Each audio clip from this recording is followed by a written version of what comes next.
This is Jessica Jolia, and you're watching Studio Q. Studio Q show, now you know. What is up? I am live. See if I got my all right, I got Jessica's name on there. Hey everybody, it's your girl Quencie. This is my first live Studio Q interview with singer-songwriter Jessica Jolia. I don't want to mess up her name already, Lord Jesus. But I'm super excited. I wanted to hey, how you doing? I wanted to come on just like a few minutes early just to say thank you for anybody who's going to join in and listen to the interview. As soon as she comes on, we're going to get started. It's my first virtual interview for Studio Q. Bam! Yes. I let 2020 just come and go. I said I'll get on it. Thank you, lady Lila Brown. Congratulations. Thank you so much. I'm super excited. She should be coming on pretty soon here. I'm early though. Just wanted to have some people file in. I don't know how many. Hopefully her fans come because I have never went live on my channel. So I haven't really developed the community. And look, oh, I'm glad she ain't on. My light didn't fail. Lord Jesus, let's get that taken care of. Now how I'm gonna do that? I'm just gonna lay it right there. Ooh-wee. Technical difficulties.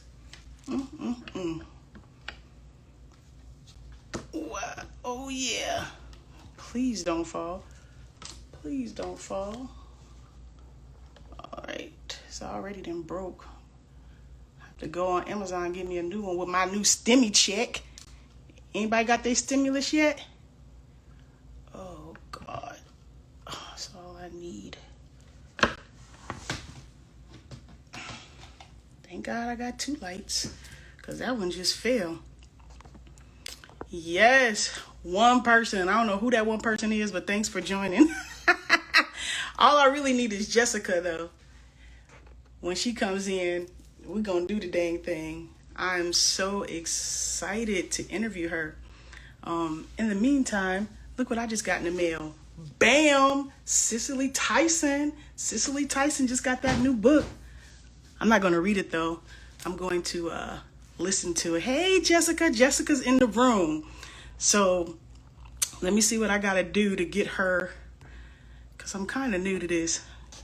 Jess, do I have to ask you or what I got to do? And she says she doesn't go live that often either. So how do I request?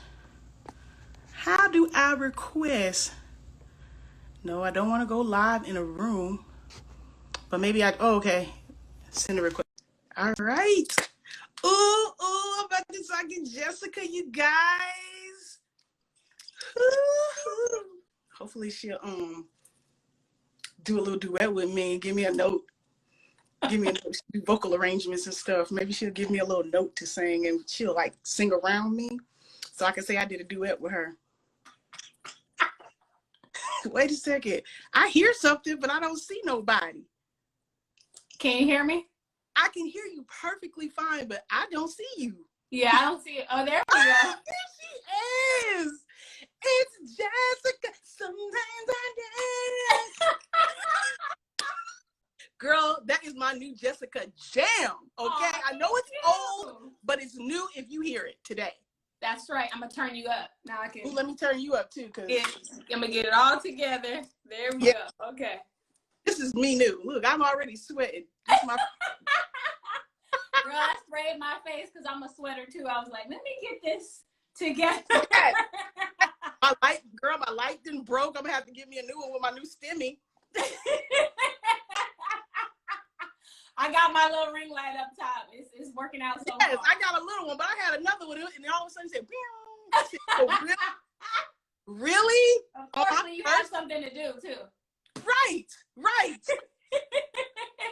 Well, first of all, I just want to thank you so much for agreeing to do my first Studio Q live interview ever. This is a new chapter. I love it. No, thank you so much for having me. It's like, of course, it's like great to finally like to speak with you and to see you.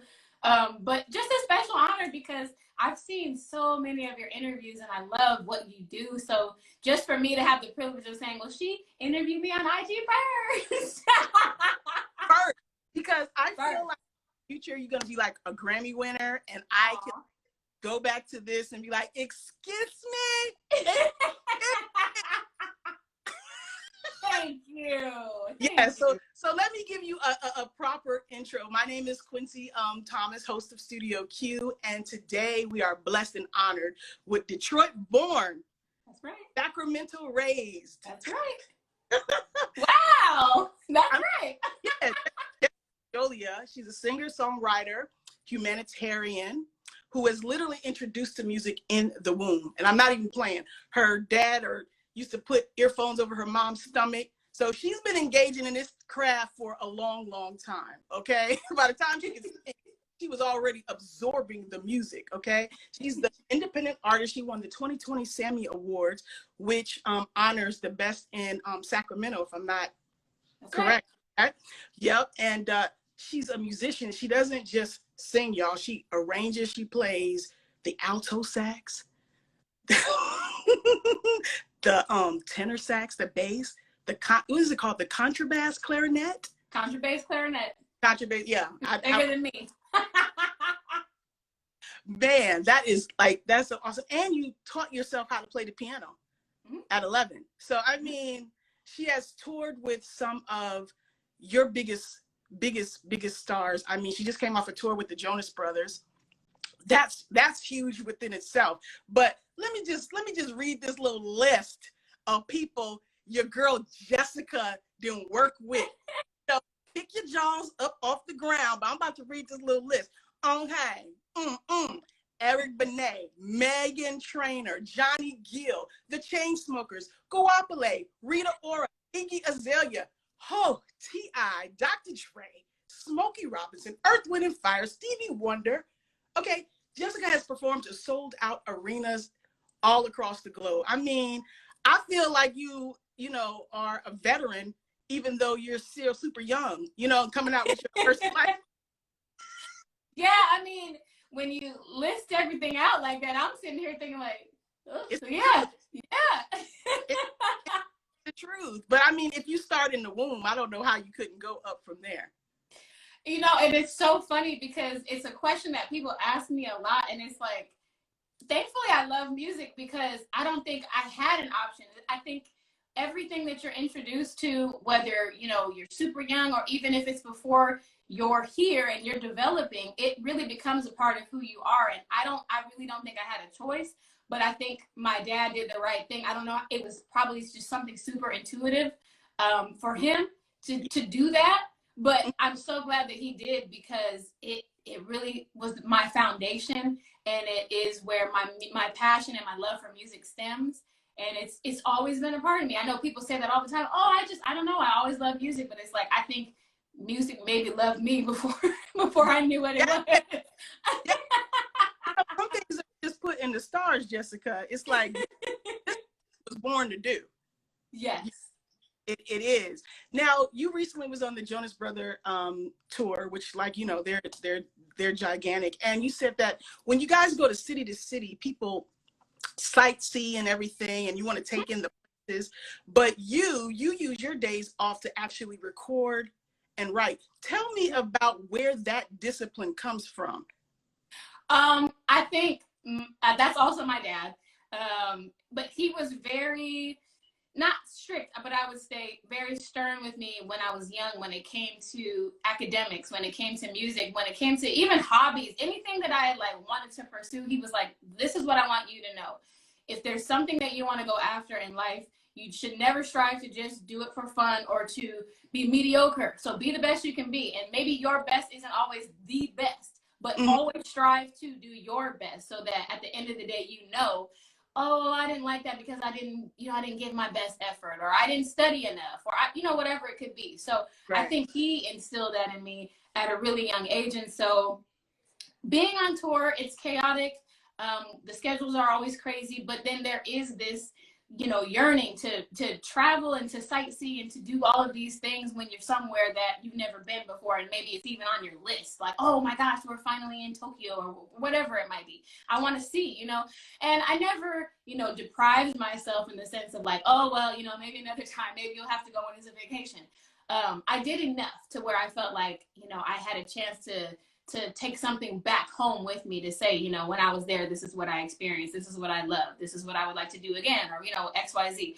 But it was super important to me to be able to continue to create, because especially at that time, the bulk of the last, I would say, 5 years had been dedicated to touring and being, you know, in support of other artists, which I love to do because it gave me the opportunity to have the experience of these big, massive tours that, you know, for me, that's something that I wanted to do for myself.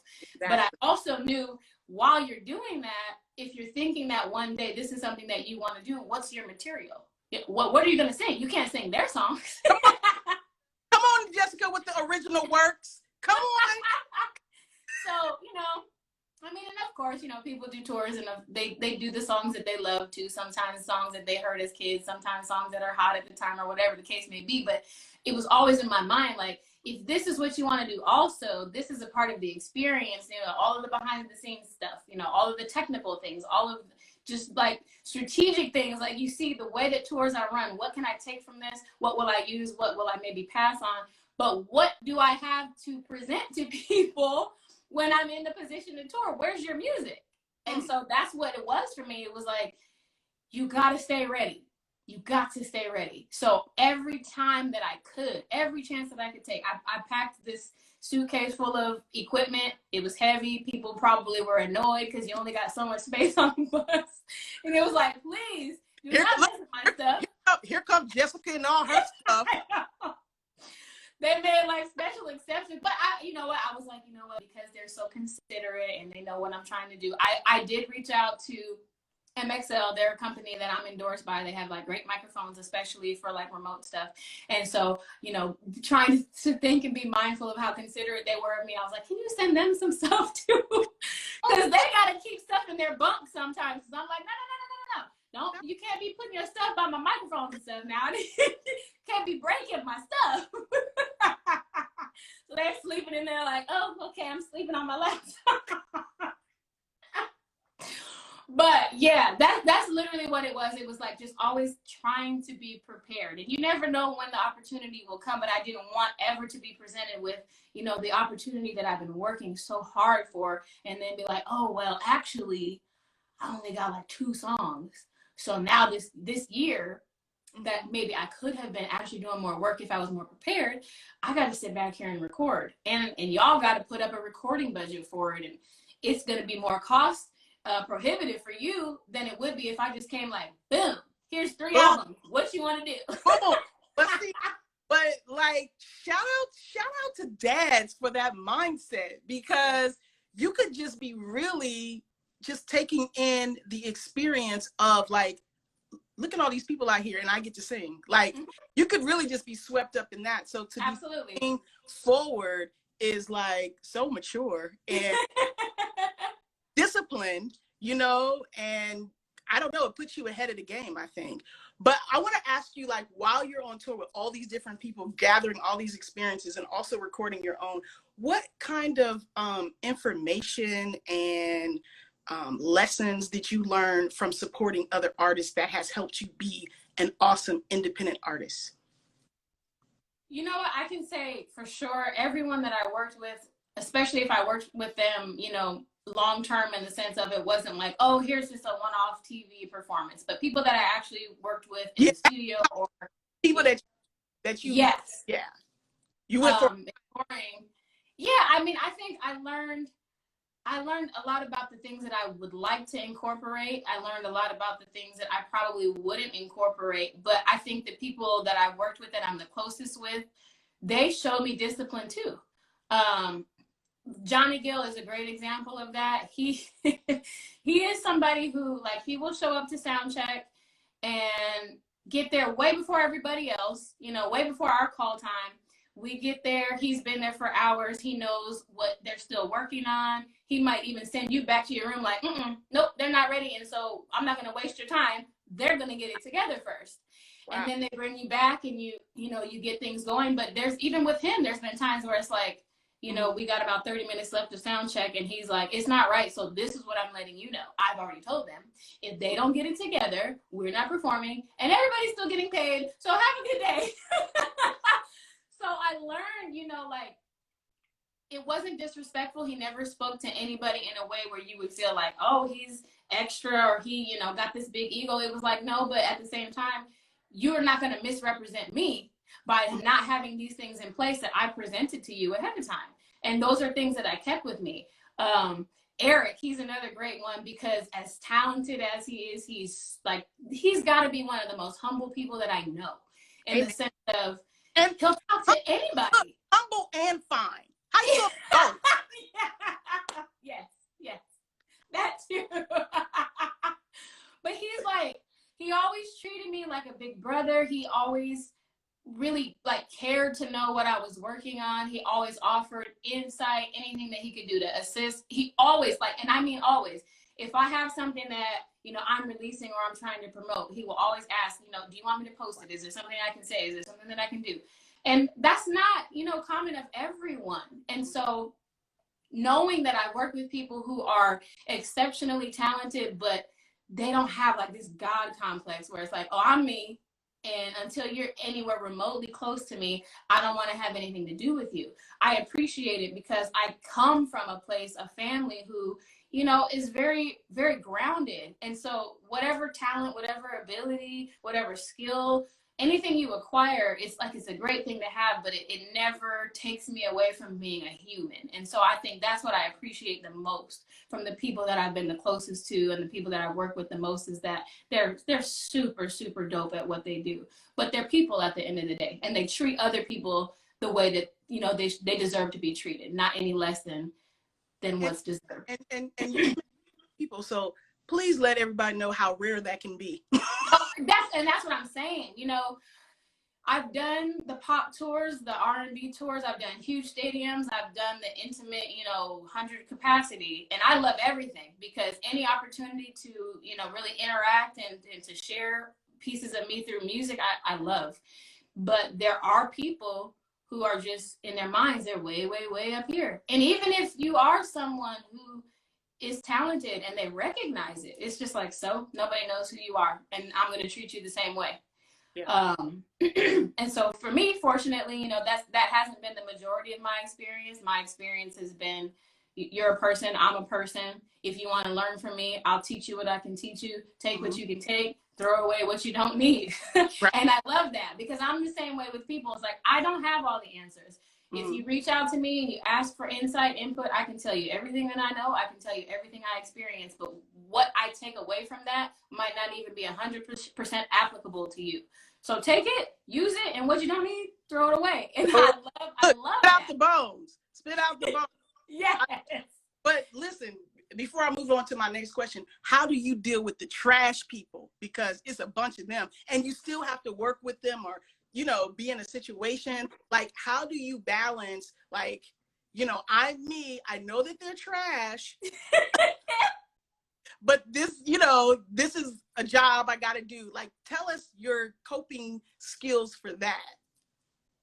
Honestly, for me, the best thing that I can do for me is pray. And I mean that wholeheartedly. I like to be as even as I can be. I like to be as fair, and especially anything that has to do with business. Although with music, for a lot of people, myself included, it feels like so much a part of you that it's hard to not make it personal. Right. But when you're working for someone else, it's okay, this is business. Let me not react as if this is a friend or a family member. But for me, it is difficult, because I try to be kind and considerate and compassionate, no matter who you are, no matter how I know you, no matter what the interaction, because those are my values. Yeah. So if I walk into a space and that's my mindset, and it's oh, this is, great opportunity, so glad to meet so-and-so, and it's oh, hi. You're oh, oh, so that's what, okay. And so I have to really pull myself back because I am a person who I'm very observant. I don't really say a lot necessarily. I watch and I read and I'm like, okay, well, this person I handle them this way, with this, you do this. But if you pull me out of that, it's like, oh, no. you don't want to say that. Listen, somebody just harmful. You don't care what you say. It can come out to whoever, however, and you're like, and so I feel like you asked for it. And that's what you got. Listen, somebody just said, what God, one business, I didn't mess up their name, but they said it's the cancer in you. That's true. You know I'm a cancer too, Jessica. I know. And it's hard. I'm telling you, because I'm even. Like, I would say I'm even 95% of the time, but that 5% is like, oh, I'm way off, way off. Don't do it to me. Thank you. But people got to bring you there. That's not just what you bring. Exactly. If they bring it out of you, then like that's why I wanted to ask you, because the entertainment industry, people are people everywhere, but it's when you're in those small spaces and having to deliver music to an audience and all this stuff, and you got to deal with business and then people in their whateverness. Yes. I wanted to know, and you couldn't have gave a better answer than prayer. Yeah, honestly, that's what I do when I feel like I'm on the verge of just saying how I actually feel, and that might jeopardize some things, and that probably more than jeopardize, because when I'm at that space, it's like, I don't even really care if I gotta go. Come on. You might for real get your little feelings hurt. And so it's like, let me say I sometimes I call my parents, and I got like I would say, out of like my set of friends, there's probably 3 people that I know that I can call that they know me, and they'll be able to just like, okay, well, I know what you're saying, but that's a team right there. Yes. That's a and so I know, I can they're probably watching too. So between Mike and Dolores, Simone, I feel like I can reach out to them and just say, okay, listen, you know me, and I'm trying. But let me tell you that if he does this one more time, I might be home. Off the tour, all bets are off, and I don't care. Right. I had to ask you, because you was a Cancer, and when I interviewed Tony Rock, he said one thing about being a Cancer is I remember anybody who hurt my feelings back to the 3rd grade. Listen, and my memory might, honestly, because I just had a conversation with my daddy the other day, and I was like, that was when I was 5, and I don't forget. I do not forget. You may forget their heart, wherever they may be. It's so true. It's so true. And it's like, you try like forgive and forget. And I'm actually very quick to forgive, but my mind, I remember everything. So it's like, and if I know I already forgave you like 3 times, it's like, bruh. Now you know how many times it's been already. And right. You trying to play me again. You trying to play me again. Yeah. Thank God for God, right? Exactly. Thank you, Jesus. Now, this is Women's History Month, and I read something completely awesome about a woman in your family, your grandmother, who booked you to sing the national anthem at 18 at the Sacramento Kings game. Okay, talk about how grandma believed in you, and tell us how she was able to pull that off for you. You know what? So let me tell you a little bit of my grandmother, and rest her soul, R.I.P., because she's not with us anymore. But let me tell you about her. She, in my life, she is the strongest woman I have ever known. She is a person who was married but ended up being a single parent. She ended up getting in a car accident and became super, super sickly. But she never ever let up. She never did. Nothing was ever enough to get in her way. She did the best that she could with the circumstances every day, and she instilled that in me in a very young age. And she knew when I was a little girl, she loves music. She loves it. Whether my parents were like, oh, I don't know, they won't, that might not be the best industry to get into. She knew it about me, and she wanted me to do what it was that would make me happy. And so that was like right when I graduated from high school, and she had reached out to just a couple people just kind of as feelers. Because actually when I was like in elementary school, most of middle school, and probably half of high school, she still lived in Michigan. Most of my family still lives in Michigan. It's just my immediate family in California, but she ended up moving here. And so she reached out to who she could, because it wasn't like, if my grandmother was from California, she would have known everybody, because that's how she was. Like when she was younger, she ran for mayor in Detroit. Like it was not a game for her. She knew everybody. So it was a little bit different because she was getting acclimated with people, but she reached out to who she could. She finally found out, like, what do you have to do to audition? At the time they weren't doing video submissions. You had to actually go in person. So I went in person, and like, though, I remember that day I was so nervous because I was like, I've done music forever, but this is big. Like, this is super big. Like, this is the biggest thing I could ever even imagine auditioning for at the time. And she's like, no, you got it. You got to just, say a prayer. We're all praying for you. You'll be fine. Don't even worry about it. Okay. Did the audition, and they nobody said anything. Like, I said, no, whatever. Got through it, and they didn't say anything for like 5 seconds. And I was like, was it bad? I feel like I did good. Yeah. But afterwards, it was like everybody just started, and they like literally just started clapping. Didn't even say anything. They just started clapping. I know, and I was like, okay, because 18 is like, yeah, what? Yeah. What do I do? Yes, I believe. Yes, so I did the audition. They didn't tell me, specifically if I was chosen. They just said I did a wonderful job. They would get back. They got back to her because she was my acting manager at the time. And they let her know. Yes, they let her know they selected me to perform. And what was funny is that the game they chose me to sing for was the Kings and the Warriors. So it's 2 California teams. Wow. But it was in Sacramento. So I was like, okay, cool. And I had I actually had my jacket on and everything. And that day, like, I remember walking out. She was there, my dad was there. So it was like one on each side. And we walked down, to the court until they couldn't follow me anymore. And I was just looking like, I can't believe there's this many people here. And you see all the cameras, and they're telling you where to go. Okay, great. And I walked to the center of the court, and before I could even say anything, I heard somebody say Jessica, and I'm like, who's here that knows me? And I looked up, they got my name going around a banner in lights. Wow. And it says for the national anthem. I'm like, wow, okay, cool. And the thing about it is, last minute change was they asked me to sing America the Beautiful. And I can't remember why, but I did that instead of the national anthem, which what was, what I was preparing for. But like, just seeing all of that and knowing that she's the reason why, because it wasn't me. I mean, here I am, I show up and I sing, but she saw that this is a desire that you have in you, and maybe you're not thinking about, singing for an NBA game, but let me show you what you can do. Just let me show you what you can do if you just put effort behind it and you stay committed to it. And like I said, we were praying because I was nervous. I was nervous.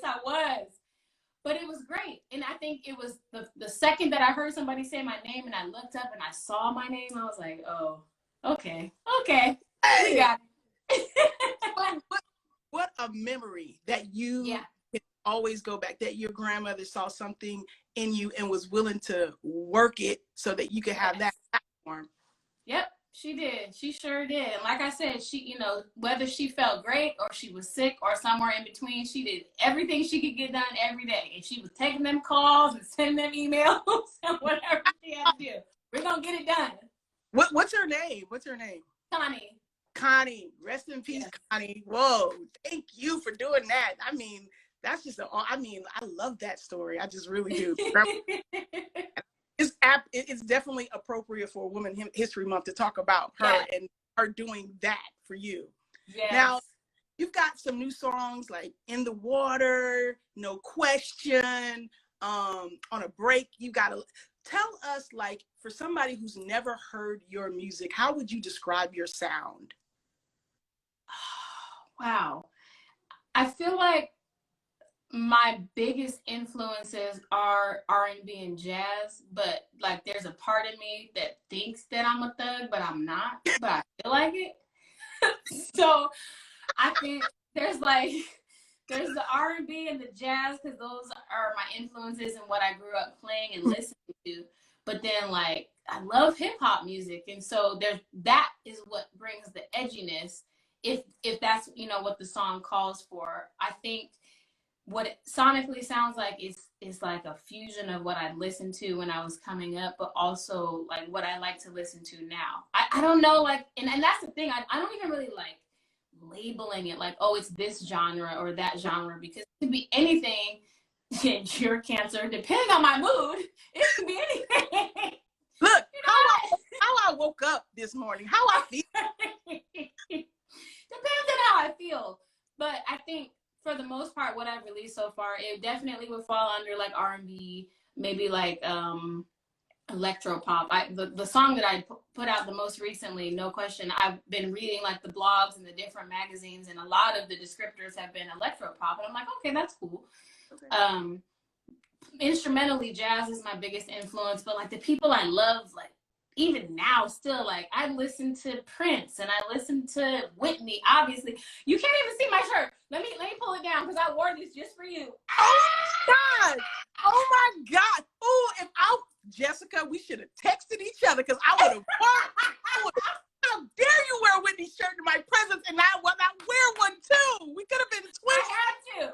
I had to because I was thinking like, this is like a piece of this story of how we even connected, because it was that interview that I was like, she's dope. She's really, really dope. Like, I'm telling you, I watched that interview like 20 times at least. And I don't mean in totality. I mean like that week. I kept watching it because I was like, wow. She's so comfortable, and she makes the space comfortable, and you could see it in Whitney's responses because she was like, y'all look like cousins. It was crazy. Like, wow, she is really, Jessica, really what I did was I took a page out of your book and I prayed, because there is absolutely no way that I could have been my real self with Whitney had God. You did such a good, I mean, it was like, you had energy, you were charismatic, and like I said, like the way she responded to your questions, it was just like, they look like they know each other. And when you asked me to interview with you, I was like, I feel like I know her. And it's only because I watched your interviews. Like, she's just so dope. Man, don't have me blushing. Don't have me blushing.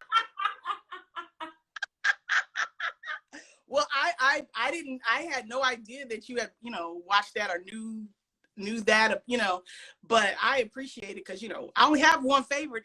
It's Whitney Houston. I love it. What better favorite to have? What better favorite? Come on now. Stuff. I was like, come on, Jessica. Come. Yeah.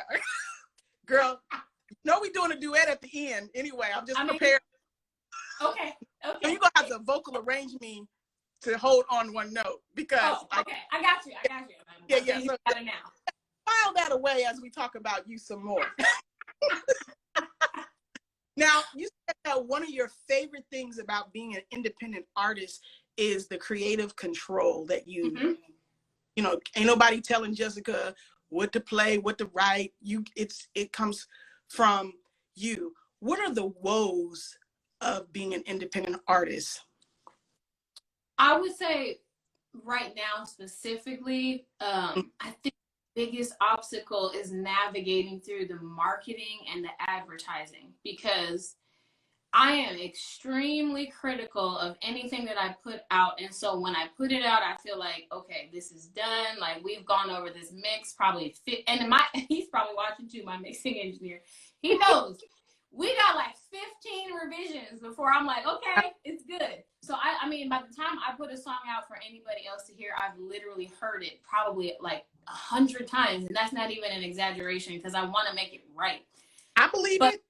You put it out and then it's like, okay, the same like couple hundred, maybe even couple thousand people, they're listening to it. But like, what do I need to do to reach a wider audience who maybe likes what I'm doing, but they're not looking for me because they don't know who I am? And I think when you have the support of a large label, a large distributor, or even if you just have a super big budget and you can afford to just, I don't know, let me just try, you know, marketing through XYZ and see what happens. And, you know, if it doesn't work, it doesn't matter. You're in a different position, you know, doing things independently. Like, every dollar you spend counts. And I mean, every dollar. So you're looking like, I just spent $1,000 and these are the numbers? Like, why? You know, why? Yeah. So you're learning on the job. Mm-hmm. But at the same time, you know, like you said, I appreciate, you know, not ever having to walk into a room where they say, you know, we're kind of tired of you wearing that ponytail. I feel like maybe your hair should be blue. Right. And the next single should sound like the last Drake song. It was like, what? Right. And he's great, but like, what does that got to do with me? Come on. Know? So I, you know, you kind of take the pros, the cons, and I don't think that, you know, if I look at everything at the end of the day, I never feel like, oh man, this is just, it's not worth it. It is worth it. You have to have patience. You have to have endurance. You have to have a clear vision for why you're even doing what you're doing. But there's never been a day where I've looked and just been like, you know what? The next meeting I have, I'm just going to tell them, I don't even care. You know, I just want to put music out, and, you know, I want more people to know who I am. And so whatever you want to offer, that's what I'm going to take. Like, no.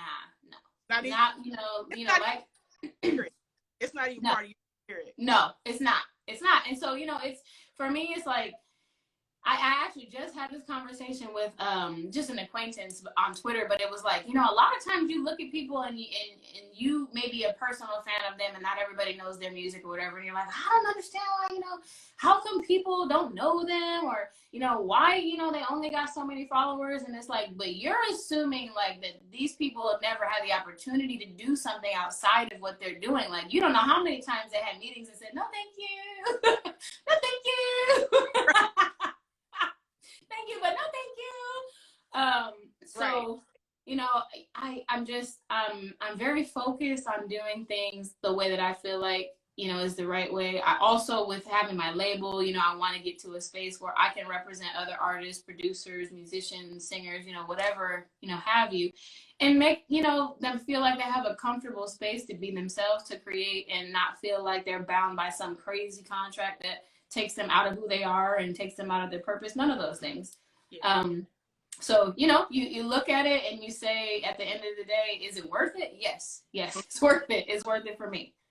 Yeah, I feel like it is, especially the fact that you're critical enough of yourself to even go like a million, you know, with the engineer to get it how you want it to sound. Yeah. Well, I love that you brought up your record label, because when I found out how the name came about, okay, you guys, Decada Records is, the name came from Jessica trying to say her name. It came out as a little girl, Decada. Yeah. And I thought that was so cool, because my name is, you know, Quencie Tamara. I was born Tamara Logan, because when my mom got married, her husband adopted me and changed it to Thomas. Okay. But aunt told me that I would pronounce my name Crunchy Namara Nogan. When I heard Decada Records, I was like, I think I need some crunchy wear. You should, because it makes for a great story. It does. And it's like, my parents, that's literally one of their favorite stories to tell about me being young. They were like, yeah, we kept trying to get you to say your name, and you're saying Decada. And they're like, Jessica, Decada, that's what I said. Decada, that's my name. And so when, you know, when I had the opportunity, like, to really form a company and do all of the things legitimately, I was like, what do we call it? Decada, duh. Like, that's who I am. You know, little me said that's me. So that's who I am. I love it. I said, oh, I'm gonna launch me some crunchy wear. I'm telling you, I'll be your first customer. I will. I've been inspired by Decada. And like, what made you decide?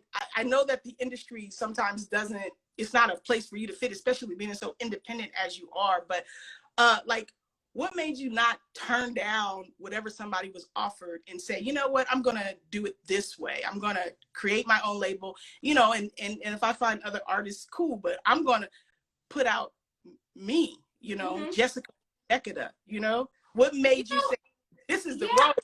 Yes, I think it was a combination of a couple things. I know a lot of people who are friends of mine who have been, you know, in music since they were little too. and they had opportunities to take deals, and the deals ended up not really going the way that they thought they would. Sometimes just due to lack of information, lack of resources. When it came down to the contract, they weren't like 100% aware of what they agreed to. Sometimes due to the lack of creative control. There's so many reasons, why, you signed to this label and it's like, I'm still sitting here, like I'm shelved. That's another thing. You can sign, but I mean, who's forcing them to put out your material? If it's not in the contract, it's like, yeah, we signed you and maybe we even gave you an advance, but if we don't like it, we said no, and you're like, I done turned in 85 songs, bro. You can't find six? You can't find six out of 85? And so right. And these are people who are talented. It's not like, somebody who just, maybe they have a look or maybe they have like a gimmick. Like these are people, like, I know they're great at what they do. And it's like, I'm not doing that to me because I love what I do and I want so very much to have the opportunity to reach people and impact them positively and not feel like I took a deal because there was money involved and now I'm restricted in ways that I don't want to be restricted. I got to talk about certain things, not talk about certain things, look a certain way, say certain things, don't say certain things, write about certain things, don't write about, go to certain events, don't go to certain events. Be quiet when you want to say something. No, I don't want to do none of that, and I'm aware, I'm aware of, as far as being mindful of things that could come across as offensive or not, but I don't ever want to be in a position where at the end of the day, I feel like my career was contrived and I've been censored and I'm going to lose it because I've been doing this for 20 years and I've never been able to say, hi, I'm me. This is what I like. This is what I don't like. This is what I'm about. This is what I'm not about. And so those were all motivators. And even, with some of the people who, they don't necessarily have the best situations now, it's like, if I have a label, maybe you can get out of your deal and we can make something work for you because they have something to bring to the table. They have so many ways that they can reach and touch people in their unique way, in a positive way. And if I can contribute to that, happy to, always happy to. But I'm not for, nothing fake, nothing, preventative. Just, I don't like that. Every day can't be a great day, but I'm striving for it anyway. Right. And that's what I want. And if you never produce anybody else but Jessica on Decade Records, I remember they asked Aretha Franklin on The View when she came out with Aretha Records. And okay, and so who are you, going to put out? She said, Aretha. I love her. Oh, rest her soul. I love her. All right. I love her. So yes. if all we ever hear is Jessica on Decade, that's still a win, That's still yes. a win. Another thing that I learned about you that I absolutely love is that you said you don't want to always rely on somebody else to know how to do something. So especially during this pandemic, you want to get up and record at 2 a.m. in the morning, you want the knowledge of how to do that so that you can move forward at whatever time. Yes. Where'd that come from? Where'd that mentality come from? And how has that mindset pushed you forward and helped you as an artist?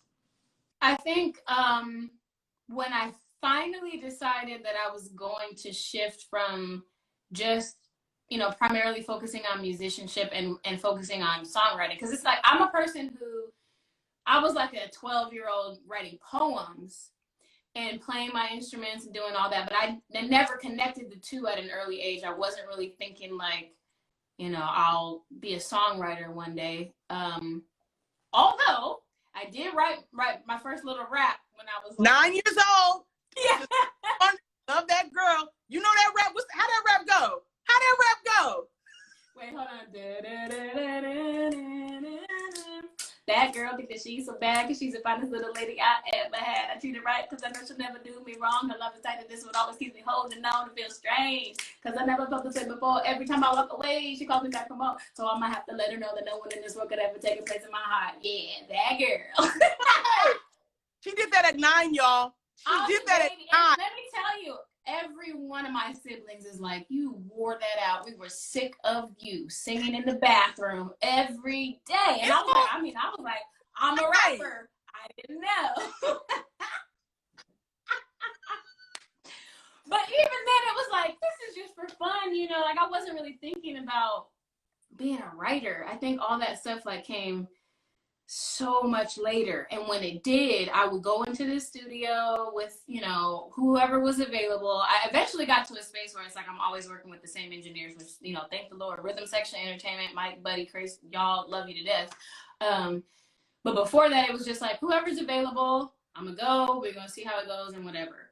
And then as I got more skilled at writing, I would come up with these ideas and I'd be like, oh, hey, I got this idea. Oh, man, I'm not available till Friday. And it's like Saturday, like next Friday? Like by that time, like, bruh, I did 10 more songs. I don't know if I'll even care. Maybe it change, you know, all that stuff. So I was just like, you know what? I need to be able to be in a space where I can, first it was just capture the ideas, like capture the ideas in like a DAW, which is like your digital, you know, workstation. So I can actually send it to an engineer and it's not like this random like voice memo or whatever else.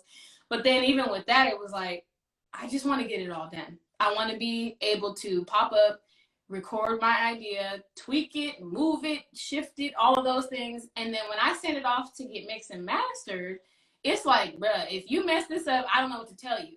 Because I done labeled everything. I done put notes in the notepad. I sent you a long email. Like, this is what I need you to do. And it made it so much easier for me because without being able to do that for the longest, I would get so frustrated because I wouldn't be able to get in when I wanted to. You're at the mercy.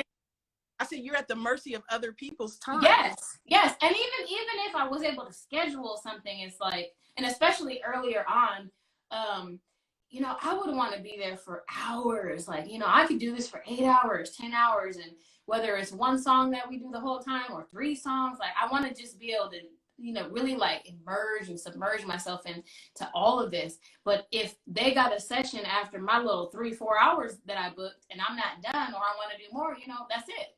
And so now it's like, well, I got 12 hours. Maybe I got 24 hours. However long I want to work, I can do it. And it's literally to the point where it's like, I recorded a song, I sent everything off, it's ready to go. If you have questions, I can answer those questions, but I pretty much put in the notes anything you might ask. Did you check the notes before you right? Reference my last email and the notepad. You'll be good. Spoken like a true boss. Is there a song that you wrote, laid to the side, and said, and then came back to it and said, this is fire, and everybody else agreed with you? Like that song you skipped, but later found out fire.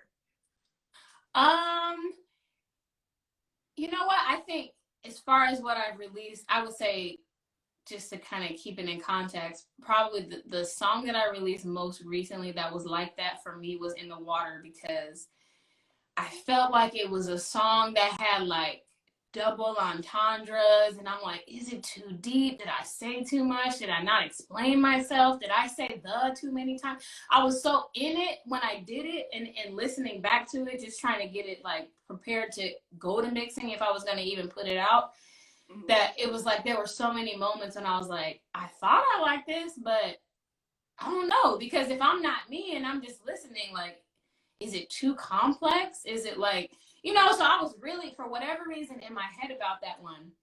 And I let my manager, some of my family members, and some of my friends listen to it. And then I also have like, I have like the little community app. So I have a text line. So with those people, I even send it to them and just like, you know, let me know what you think. Because I care. Like at the end of the day, I'm not going to put out a song just because somebody says that they don't like it. But if it's like, most people are like, I'm not really, you know, like, okay, let me revisit that later. And so everybody was literally like, bruh, this is fire. And the whole time I'm like, this? And not been like, first of all, shout out to Ben Blades, the producer. He's phenomenal. And it had nothing to do with the music because, you know, we worked together because specifically when I heard it, I was like, this slaps. Like what he did, amazing. But when I started thinking about what did I want to say and how I wanted to say it, and then I did it, and then I'm listening like, oh, just dissecting it like, and I told you before, I have a Virgo moon, and Virgos are like, what did I say? Did I say it right? Can I change this? Just like over-analyzing everything. Wait, is it Beyonce a Virgo too? She's a Virgo. Like, so you all been Beyonce's space. I'm tearing it apart, okay? And trying not to walk away crying like, I wasted all this time.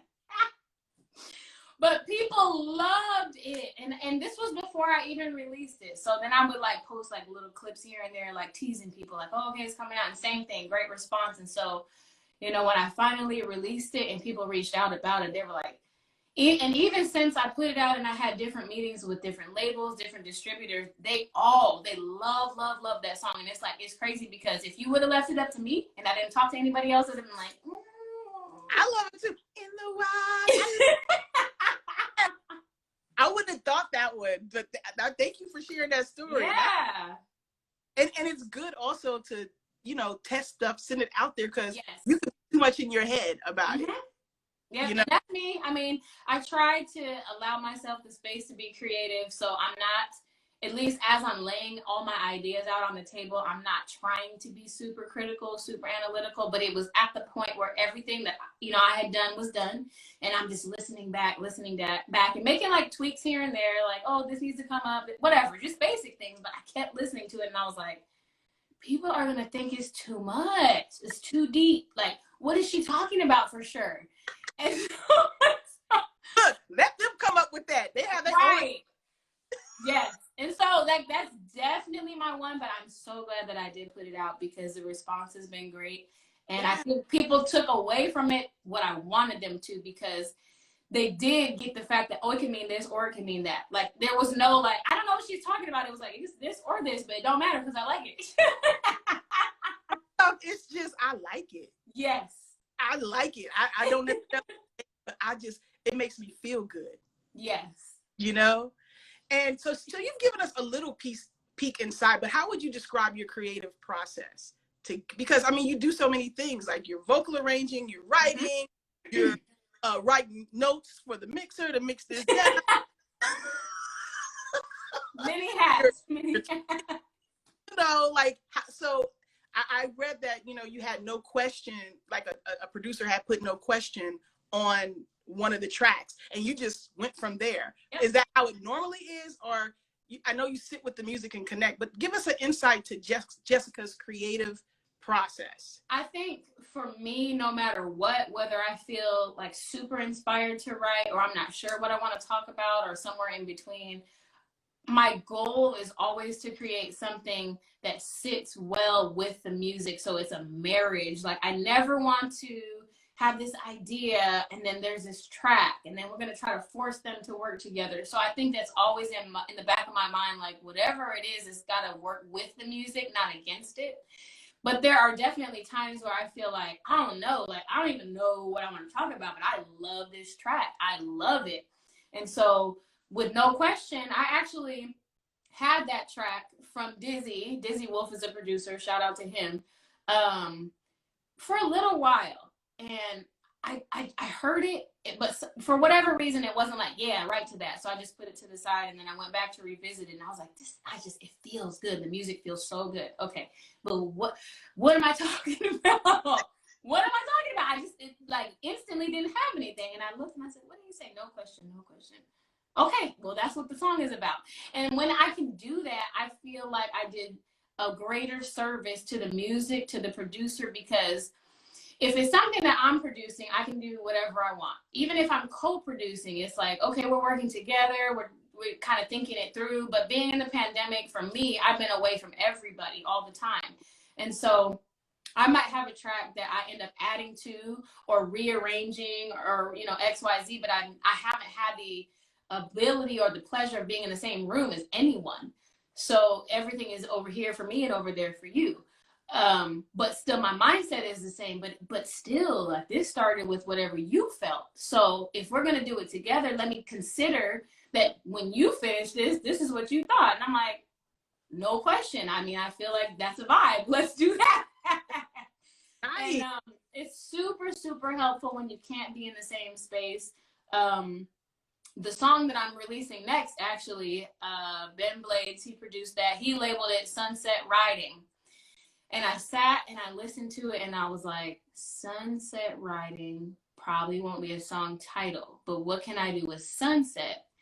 Sunset, okay. And I'm listening, because I mean, like, for me, like, whatever I write to, the music has to grab me right away. If it's something where I'm like, I don't know if I like this, then I just put it to the side, because maybe later I will, or maybe it's just not meant for me and it's meant for somebody else. But with that one, it just grabbed me right away. But I was like, okay, sunset Riding, what can I do with sunset?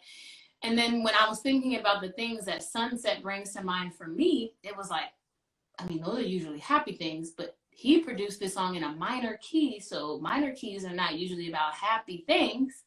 Okay, we're driving and we're mad. Boom, I got it. Go.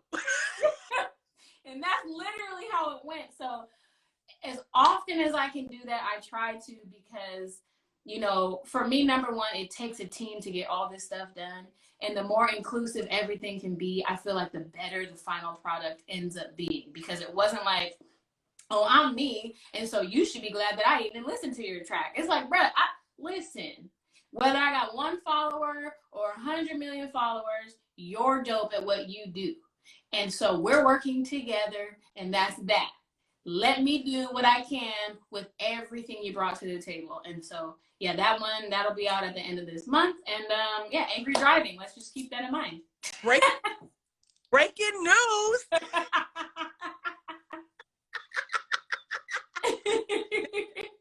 Okay, I love this whole thing. Now I'm gonna try to get out as much as I can, but I'm gonna give you the baton, because the story is freaking amazing, you guys. Okay, Jessica has lived in Sacramento for whatever. She's performed at all the 5 venues that she said that she can, over and over and over again for probably 5. Plus Sacramento, it probably is 5. You're right. I mean, I've never been, even though I lived in LA for 16 years, I've never been in Sacramento, but I'm gonna go by what you say. Okay. And she moves to LA, guys, and the first week that she's there, not only did she go sing with Guapole, she didn't know he was signed. She didn't know Guapole was signed to Eric Benet's record label. Eric Benet walks in. Then boom, Eric Benet is asking her to sing on a date. Then she goes sing on a date. Eric Benet like, yo, can you come for the whole, can you go for all these tours? And then, wait a second. That same week, guys, she goes to some club or something. Chico DeBarge just singing. Yeah. Get up on stage singing with Chico DeBarge because she know the words. A film executive is in the audience, says, hey, we're doing a movie sister code, and we got some scenes. You got some music? Remember what she said earlier about, boom, do you got some music? Well, Jessica has some music. She sure did. And guess what? It was put in the movie sister code. That song, which is my Jessica jam, it's called Sometimes. It's got over 1 million streams on Spotify. Go. Fill in the blanks, please. That was so much, but it's all true. It's all true. I finally reached a space where I felt like, you know, well, not all, but my immediate family is in Sacramento, and I love being able to be close to them, but I just feel like there's so much of an impact that I want to make on this world through music, and I don't feel like this is the place that I need to stay, at least right now. Let me move.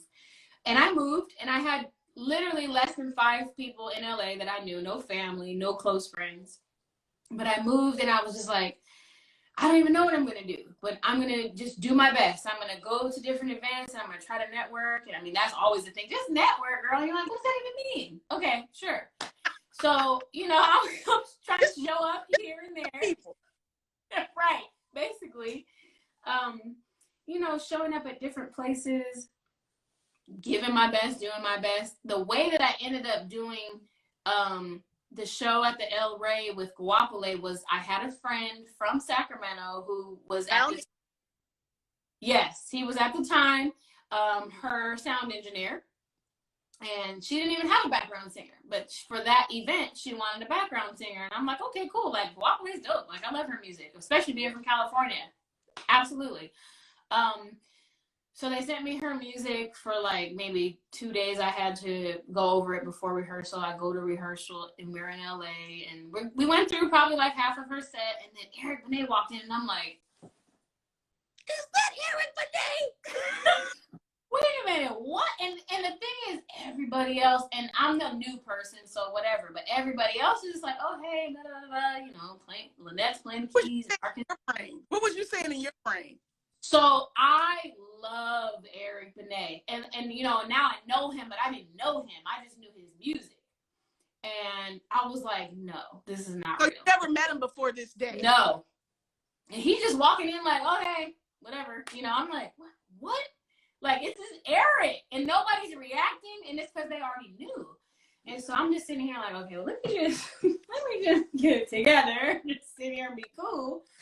And he came to check on the rehearsal, but they were also singing a song together. And he came to run through that song and then, you know, go about the rest of his day. But we did that. And we just briefly spoke, didn't even have a conversation or anything. But we did the show at the El Rey. And then Guapole and her management after that show were like, can you join us for the rest of her run? And I'm like, yeah, I would love to.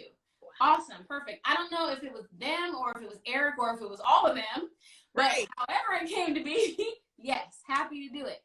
So we do a couple shows, and then I get a message, and it says it's Eric Benet, and this is on my Instagram, because we don't know each other like that, so it's not like he can call me. And I'm like, Eric Benet, okay, open this up. And so he was like, hey, you did a great job, XYZ. I have a show coming up at Spaghettini's in Beverly Hills. I just need somebody for this date, blah, blah, blah. Cool. Would you be open? Yes, absolutely. Send me the list. We go through the show. Literally right after the show. So I hate to steal you away from Guapole, but would you like to be in my band? And I'm like, that's not even a real question. Are you kidding me? Really? I said, really? Yes. Really? So I'm like, yeah, absolutely. Love to. And we had probably within a week, because we had a very quick rehearsal for that show. But when it was time to rehearse for tour, they were a little more lengthy and in more detail. So it was about a week that I had to listen to his set, because I think at the time he alternated between I want to say a 90-minute set, and then on some at some venues maybe it was 50 or maybe an hour, but it alternated. So there's a whole section that today might be 30 minutes longer. So learn these two. It's like, okay. So I had the week to do it. We get to his rehearsal space, and I don't even remember the first song that we did, but I will always remember that we were singing through it, and he stopped everybody, and he turned and he looked at me, and he was like, you know my songs. You know my vibrato in my songs. Come on now, I'm hearing you singing your part, but you're matching me. And I'm like, oh, see, this is why when you asked me, I was like, he don't even know. No, I know the catalog, Eric. I know. He don't even know he got the genie who been listening to the vocal range, who been waiting for this moment. You think I'm about to give you all of this jelly? Yes. So it was funny to me, because he was he literally was so shocked. And not, because of anyone else that had, been in their band singing before, because I know who he's had. He had Leah LaBelle, he's had Candace Boyd, he's had, phenomenal vocalists. So it wasn't because they didn't know, it was just for whatever reason, when he looked at me, it was like, she's not gonna know my music like that. And I'm like, no, bruh, I know him. Femininity is my jam. I probably shouldn't have been even listening to it when I heard it, but it is what it is. What did it feel like to, well, first of all, you're in the midst of doing all the work, learning the set and everything, so I'm sure, you freaking out. It's Eric Benet, but still, right. You got work to do. You got, but what did it feel like in that moment when, you know, all of who you are is being acknowledged by somebody who is super dope and that you've loved forever?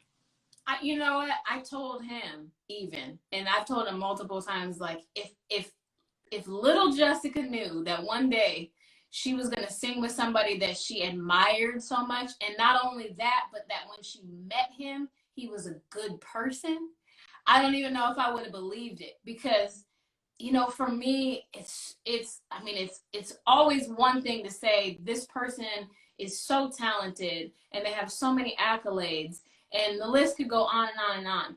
But when you get to that space and you're in the room with that person and they're a good person, you're like, what are the odds? What are the odds? Because jackpot.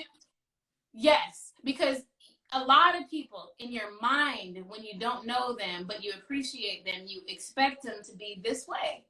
And then you meet them and it's like, oh, I won't be tuning in anymore. Thanks.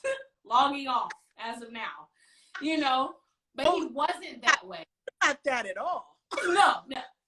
I gave you more credit than what was due. I apologize.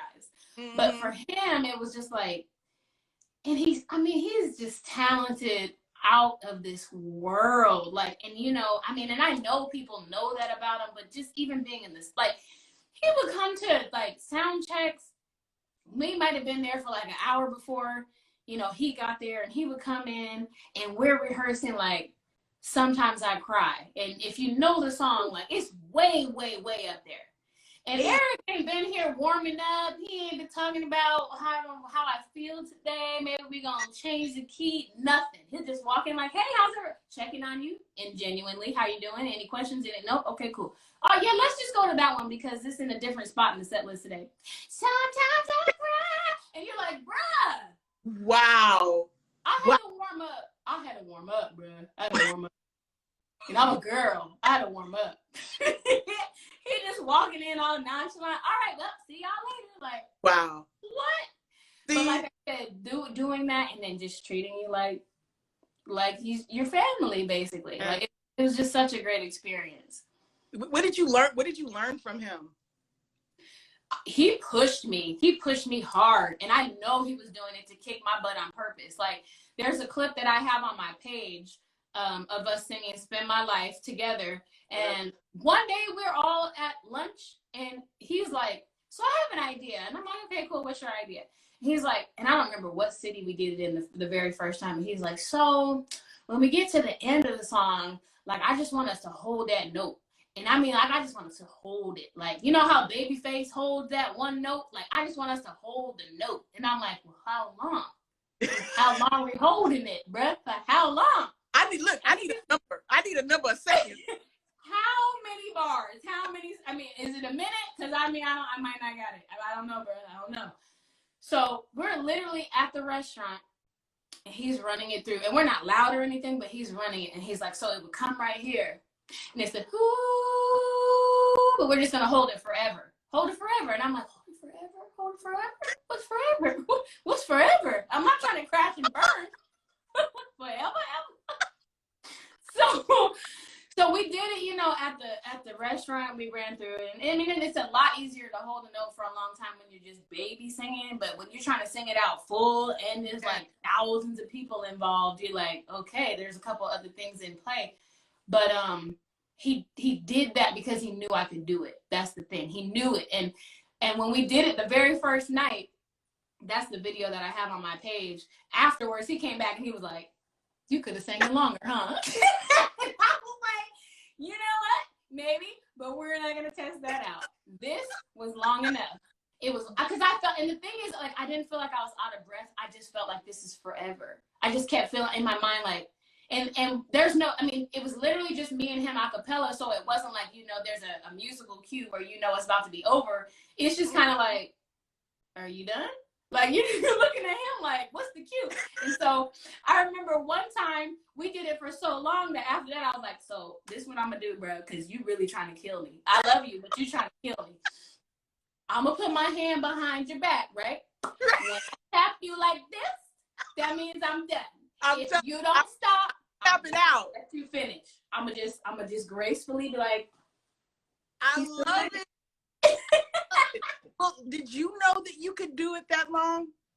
Well, I feel like as far as like breath control, breath support, I went to school for classical vocal, and I had a lot of training in that area, but that's a little different because of the space you're singing from, the phrasing.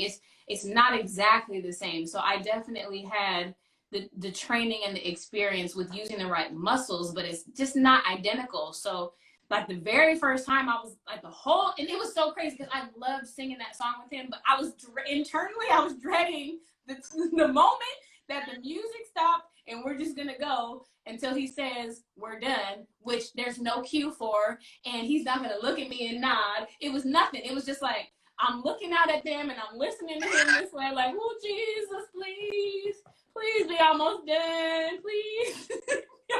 Please. But thank the Lord, it worked out. Everything went very well. And we did, for the rest of the tour, after that day, he decided we were doing it. We did it every time. But it was cool because in a way, it was allowing me to have a little bit of a moment, even though we did it together, because it was like, these people don't know me, but right. Now they heard me more because of the duet, and they can see technical ability. Like, she can sing, but she got some other stuff going on too. And he would throw stuff at me all the time. So we're going to do this song. Have you ever heard it before? No. But I guess we're doing it today. Okay, let's do it. But I know he knew about me the same things, like she's a perfectionist. If you give me a new song and I got to do it tonight, I'm not going to see you today. I'll be in my hotel room. I'll be learning it, and that's what it is. And he trusted me, and that's what I appreciated, because like I said, he's so good at what he does that he could just be like, let me just play it safe for her, because I don't know. And also, I don't want to put her in a position where if she does mess up, all of us look bad, So, he pushed me, but he felt like he could. And that's what I appreciated the most, because a lot of times you do the other tours and everything is repetition. It's just like, we're doing the same show every day. You're not about to go out and do no shoot-a-wop. No, it's just this. And then that's it. Ain't no shine, ain't no spotlight, don't nobody care. You just here, you're in black, in the back, in the black. So it don't matter. What Tamar Braxton say about do-wop-wop, girl? You in the back. Exactly. It's been like that sometimes, and it was never like that with him, because even the staging, like, there's times that I've done big tours where it's like, here's the artist front and center, and the musicians might be staggered, but then they got the background singers way over here, and you're like, I can't even, is that a girl? Like, you don't even know what you're looking at, but with him, he had it so he's right here and I was right here. He always saw me no matter what, and he didn't have to do that. That's what he wanted. So people were able to see me, they were able to hear me, and then because of the duets and then just the little nuances that he added, it was like, I'm pushing you to get better at what you do every day, but I know what you have is something, and I want people to see that. Yeah. Well, I want to know, like, how did you know that you had it? Because he saw something in you, but how did you know you could match his energy? Oh, I don't know if I ever knew 100%. I wanted it to be so, I wanted that to be my reality. So, and not even just him, anyone else that I work with, like, I never really look at it as far as coming from a space of comparison. Like Whitney Houston, great example. So I never met her. I never saw her on, perform live, never sang with her, nothing. And if I had an opportunity to sing background for her or sing a duet with her, I would never look at her in the space of, I got to get better because she's the best. And if I ain't the best, I can't do it. It's just like, listen, she was gifted just enormously. There is no comparison. She was in a world, a space of her own. But if you have the opportunity, you focus on your giftedness and that being unique, and you do the best with what you have, so that everything in totality works out, in the best way possible. It's a beautiful meeting of minds, a beautiful meeting of music. And it's not about, she's so much better than me, I can't do it. Like, let me just be me. I'm not trying to be you, because you're you already. You're great. You know it. We know it. There's no question about it.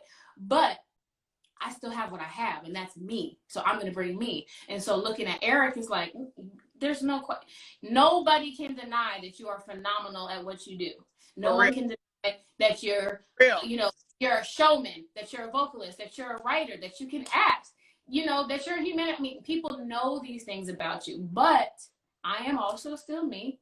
And so since I'm here and I have the opportunity, I'm going to do everything that I can to use all that I have to do my best. And that was enough for me. If there would have been a time where I felt like that wasn't good, but I was tired and I didn't rehearse and I didn't want to be here, that's different. But I never approached it that way. So it wasn't that I just knew off the top, like, that's fine. Like, he's good, but I'm good too. Like, I didn't have that attitude. It was just like, he's great. And I'm going to be the best that I can be too, to make the whole thing great. Well, let me tell you, I don't know Eric, but I interviewed him one time, but you wouldn't have been on that stage if he wasn't good too. Because he's a true artist. He's a true artist. And that's so funny because Jonathan Richmond, he's his MD, Afton and Wes, like Mike, Steve, all of them. Everybody that worked with him, like way, way, way before me, they would always say that, because they're looking at me like, she's new and she's a young girl and da, da, da, da. But they would always say, and I never said to any of them, even if I felt like I was nervous about being in a certain city or whatever, I would never say that. I would just go and I would do, what I had to do. Yeah. But they would always tell me, whatever you're thinking, just know, if you were not good, you would not be here. Because I mean, everything you just mentioned about everybody that you've been able to work with, like I mean, Jessica is very beautiful, but that's just not gonna cut it on. No, when you give somebody a mic and they're on stage with their set and their artistry, they need somebody who's going to deliver. Yes. Yep. Absolutely. And girl, you didn't deliver it, because you find yourself in rooms with all kind of giants. I mean, Dr. Dre. Girl, that's and that was when I first moved to LA too. It was the craziest thing. We, myself, Mike, Buddy, those are two that are parts of Rhythm Section Entertainment, but we were all out there at the same time. And Focus is like a producer who's like super dope. He's worked with Dre for a long time, but they were friends. And so they actually initially spoke and asked if we could come to his session, Focus's session with Marsha Ambrosius, which love her. And I thought it was dope that she was open to just come have us like sit there. Like, she's working on stuff, but she's like, yeah, have him pull up, whatever. So we came and she did her thing and she sang some, she played some, and then he was like, yeah, well, Dre wants you to come up to, his studio too. And I'm like, wait, what? Okay. And so, we all went together, and honestly, I thought it was going to be like, oh, we're just going to meet him. He's going to show, his complex and, whatever. He's busy. He got stuff to do. He don't know me or you. So, we're just here just to say we were here. Right. He Dr. Dre. Exactly. I mean, but we were there all night. We worked on music all night, and he was kind. Like, it's crazy because you hear different stories about different people, and then even if you don't hear the stories, but you're kind of just trying to get a gauge of what a person might be like from what you see, what you hear, what music they put out, and then you meet him and it's like, what? Like, he could be my uncle. That's crazy. Like, and he was really very, very accommodating, very welcoming. He opened up, his entire studio, and he was like, he got multiple rooms in that complex, but he was like, whatever, you want to record now, or you want to work on an idea and record it later, whatever, you can use whatever room you want. Like, and I was mind blown, because it's not, for me personally, that's not the idea that I had of him, although it wasn't negative. I just, in my mind, I thought it would be more like, oh, hi, I'm so-and-so, okay, nice to meet you, and I'll go do whatever, but he wasn't like that. And thankfully, like the vast majority of every person that I've worked with has treated me the same way. And I feel like, I'm always grateful and I'm always thankful, like, oh Lord, thank you for not putting me with a crazy person. Because I be trying, but I don't like when people try me. I don't like it. I don't like it. So I can say that about most people, but I think that at least a bit of it probably has to do with just the way that I carry myself, because I was about to say it's partly the energy that you bring. Yeah.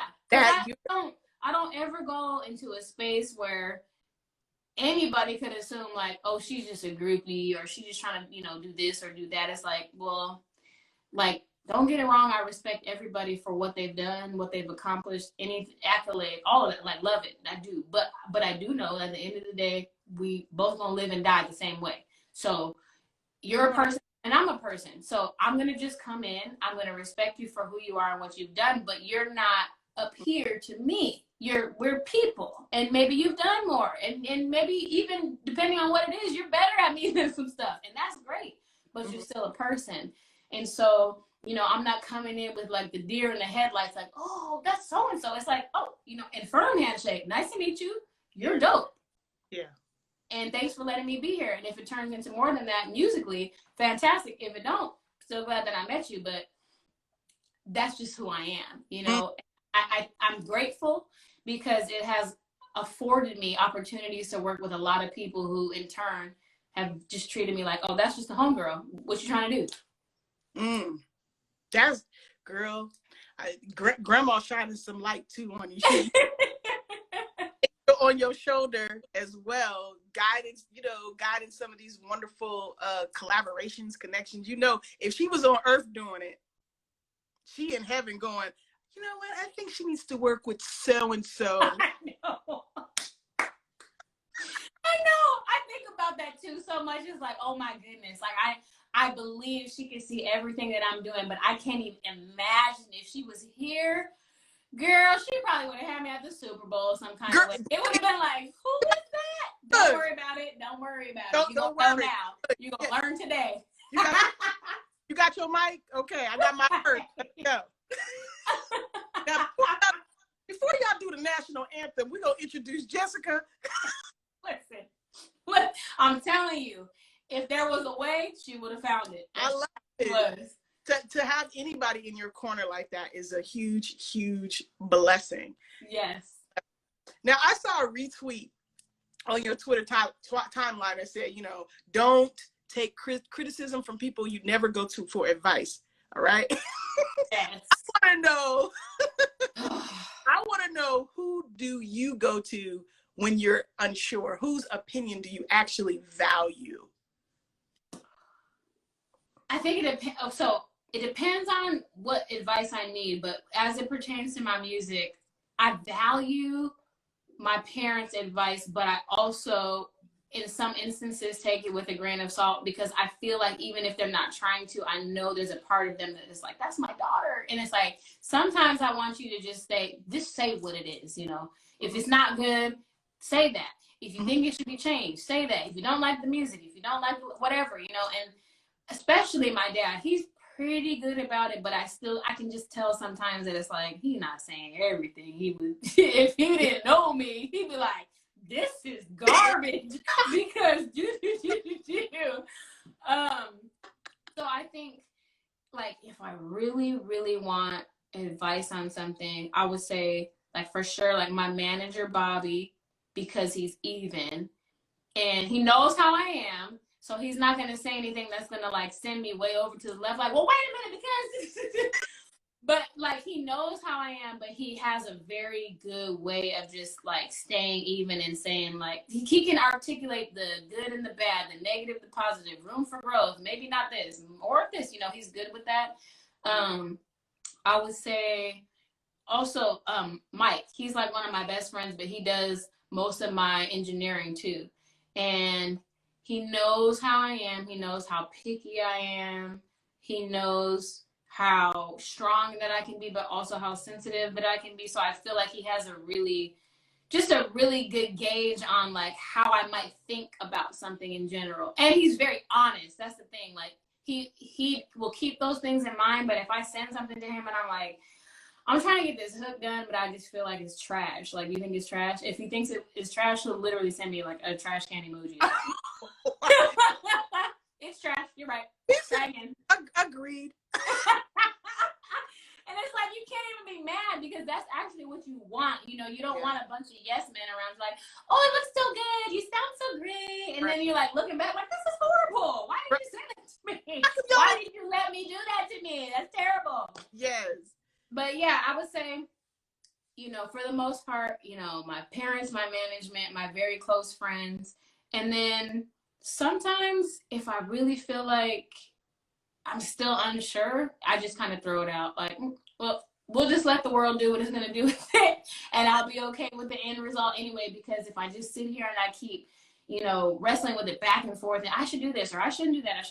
It's like at some point then you lose the essence of it. The joy is gone. And I never want to be in this space where I'm like over analyzing and overly critical to the extent where it's like, I don't even care anymore, you know?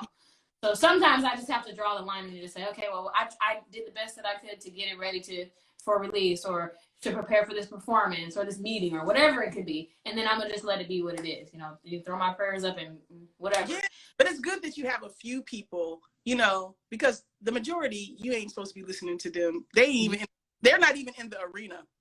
No. And it's funny because like I fairly recently got a little more active on Twitter because I like Twitter, but I mostly like it just to kind of keep up with things, not necessarily to really be on there and talking and conversating and everything. But I feel like people just say stuff. They just be saying stuff. And you're like, you don't even know what you're talking about though. And there's an artist, her name is Danny Lay. I don't know if you're familiar with her or not. She's fairly new, but she's signed to Def Jam, and I think she has a few albums out now. She's kind of, I would say more like in the middle of like R&B and hip hop. Okay. But people are so critical of her. I don't know her very personally. I've done gigs with her, so we've worked in the same space and capacity. She's not a person that I would call a friend, but I follow her on Twitter. And so because I follow her, I also can see what she's talking about or what people are saying as it pertains to her when they tag her. And it's just like, but you don't even know what you're talking about. Like, you're forming these opinions. You're saying this is good, this is bad, this is trash, you're trash. And mostly, you know, I mean, some of it has to do with her relationship choices, her song choices, but a lot of it is just because she's a newer person with a lot of attention on her now because her last project has done so well. And people just want to throw their opinions out. And it's like, but why do you care? At the end of the day, what qualifies this person to have an opinion first? And if there is no qualification, you're just talking at this point. So, and you should keep it moving. Yes. Keep it scrolling. Yes, exactly. Yeah. But now, you're so right about that, because it's like, and not even just in music, just anybody I feel like that is in the spotlight for any reason, everybody has something to say. And sometimes it's valid, but sometimes it's literally just how you felt like talking about that person that day for whatever reason, but there is no validity in the statement. And it's like, I don't expect everybody to like me. I don't expect everybody to like my music. I don't expect everybody to get me. And that's fine, because on any given day, I can look and be like, I don't like that. I don't like what that person said. I don't like what that person's wearing. I don't agree with that opinion. There's so many things. Now, I'm not a person that's going to always go to the extent of talking about it on a public platform, because I don't think it's necessary. I just know me internally, I don't like that, but whatever. That's for them and not me. But when you're at a space where that you have doesn't need to be expressed. Exactly. But when you're in a space where you feel like everybody has to know about all of your dislikes 24/7, it's like I don't know what to tell you. I don't know what to tell you. And you, girl, you know that's the internet too. That's the internet. Now I know that you love vocal arrangements. Why are background and vocal arrangements, like, why is that your favorite thing to do? I think because for me, as a kid growing up and singing in church, all the singing we did in church was a cappella. And so we didn't have the support of different instruments to where if I was a little sharp or a little bit flat, it maybe was masked. And so I ain't really focusing on it. And also not having the support of other instruments to fill up the song. You got to get creative with what your voice can do. And you ain't got no instruments. None. No instruments. What religion is this? The Church of Christ. Church of Christ. Okay. No instruments? None. No organ? No. Nothing. Wow. Nothing. So everything was a cappella. And like I said, we would just have to be as creative as possible. And for me, because I love singing and music so early, I was very, very young in the adult choir. And so I would be listening for stuff and I would be giving suggestions. And whether they liked it or not, I didn't care, because it's like, I want it to be good and I hear this in my head. And so I'm going to tell you what I hear and we can try it and we can do it or we cannot. But I think if we don't, it's going to be less full and not as impactful because we are compensating vocally for the instruments that we don't have. You better boss up as a kid in the adult choir. Yeah, so because I grew up listening to everything a cappella, I learned early, like, there's so much you can do with your voice. There's so much. Like, the group Take Six is a perfect example of that. Things that you wouldn't even think of on a normal day, you're like, wait a minute, that's not an instrument, that's them. Wow. Okay, well, I want to do that. Yes. So I think for sure that's where it started. And then, like, I was the annoying friend in the car for sure, where like a song would come on the radio and I'm singing the harmony and they're like, what is that? What is that? You made it up? Yep, I made it up. It's right. Can't tell me it's wrong. It's a harmony. It's not what they're singing, but it still goes. And so, like, I did that like for the longest. And then when I finally got to a space where I could create my own stuff, like for me, honestly, that was something that I wanted to make to be very signature of my sound. You know, like some people got all the riffs and the runs. Some people are belters. Some people are lyricists where you're like, ooh, that was so deep. Like it meant like 15 things. Like I don't even know which one I wanted to be today. And for me, it was just like, if anybody recognizes my music for anything, I want it to be for the vocal arrangements, because for me, and mostly because that's how I grew up singing, that's what brings me the most joy. I try to always talk about something that's meaningful in every story. I love singing live. I love the liberties that come with singing live, because there's so many things that you can do when you're playing on the audience or, you know, whatever the case may be. But for me, for creating the music is like, I want you to see all the things that I've learned to do with my voice. So much so that if you want to work with me, those are the things you want me to do. You know, it's more than just, oh, she has a good voice. That's cool. But a lot of people got a good voice. And there's a handful of people that have great voices. Mm-hmm. But what makes their great voice different from that great voice? Are they all just great? You know, I wanted something to be different about me. And so that's what I really spent, you know, the bulk of my focus on. Like, obviously you're building your chops. You want to be able to sing live and do the things that people can appreciate musically, but sonically, my sound, what is the sound? The sound is, bruh, there's going to be harmonies when they don't even got to be there, but that's what I wanted to do. Well, because, you know, I don't know anything about the music and how you stack and all of this kind of stuff. I remember doing an interview with Narada Michael Walden, and he said that Quincy Jones did some things with Michael where they like stacked his vocals, like he had like, is that what you mean? And he, wanted to try that, and they did it on a few of her songs where it's just 6, 7, 8, 9 Whitney's, you know, on a. So is that what you mean, or can you explain it a little deeper? Yeah, well, I mean, you can stack a vocal and it can be unison in the sense of like, my melody is my melody. So if it's la, la, la, I'm going to do la, la, la 9 times, right? And they're going to listen for it. And maybe they'll pick the 4 best ones. And those 4 together sound amazing. Or maybe they're only looking for 1, but I did it 9 times so that they could take either the best take or the best pieces of all 9 to make 1 take. But when you're talking about stacking in the sense of like harmonies, it's like, here's my melody. And then here's background 2, 3, 4, 5, 6, 7, 8. And so like I say it all the time, and people might think I'm joking, but by the time I turn in my songs to be mixed, there's probably like 20 to 30 vocal tracks, not counting, but how many different parts that I have moving. And for me, especially with the way that a lot of music is recorded now, sometimes I might have doubles where it's the same part, or there's like an octave higher or an octave lower, but the bulk of all of my vocal takes for me is like, oh, I got a harmony pan to the left, and then I got a harmony pan to the right, and then this one is a little more left and a little more right, and X, Y, Z. because I want all the different sounds and the colors to come through. And I mean, like a lot of my stuff, you have to listen intently to even catch that there's stuff there. Sometimes even when mixing comes into play, it's like, oh, you don't have the backgrounds at such and such mark, and it's like, oh, I wasn't even paying attention. Like, I didn't even know that was in there. My bad. Because it's super subtle, but it's always deliberate. Like I said, because I feel like for me, that is my stamp. That's like, if Jessica's on a song, this is what you know you're gonna hear. You about to get 20 vocals. Yes, you will. And then when we're done, I might be like, and then go back to like 1 minute and 59 seconds. We're gonna add a little real quick.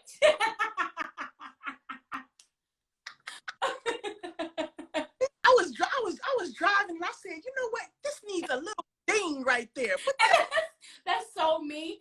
That's like the worst thing about when I turn in the files to get a mix. If I haven't gotten the final back, I'll be listening in the car and like, oh, I got an idea. And it'll be like less than 2 seconds. And Mike will be like, why?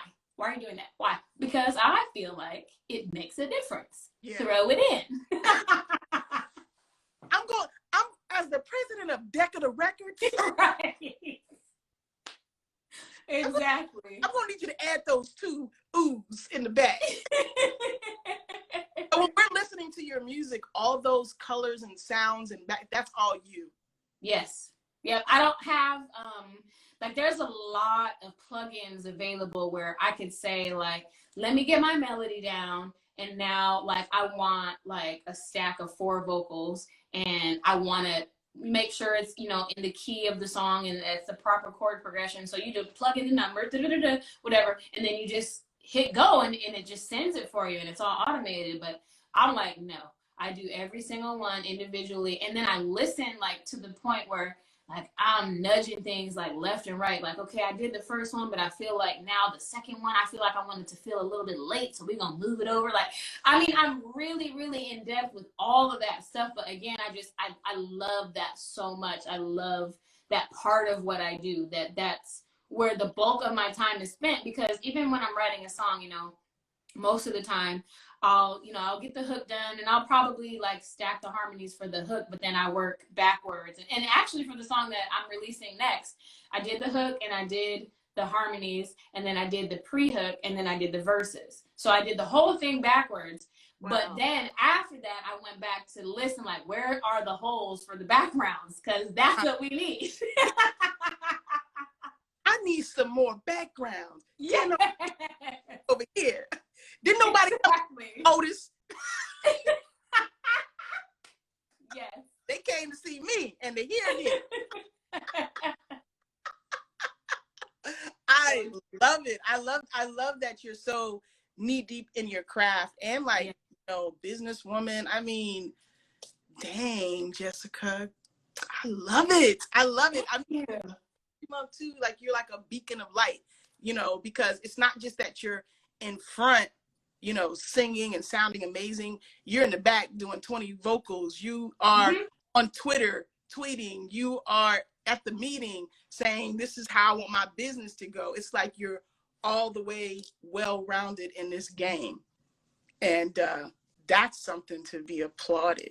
Thank you. Thank you. Yeah, it's something to be applauded and looked up to.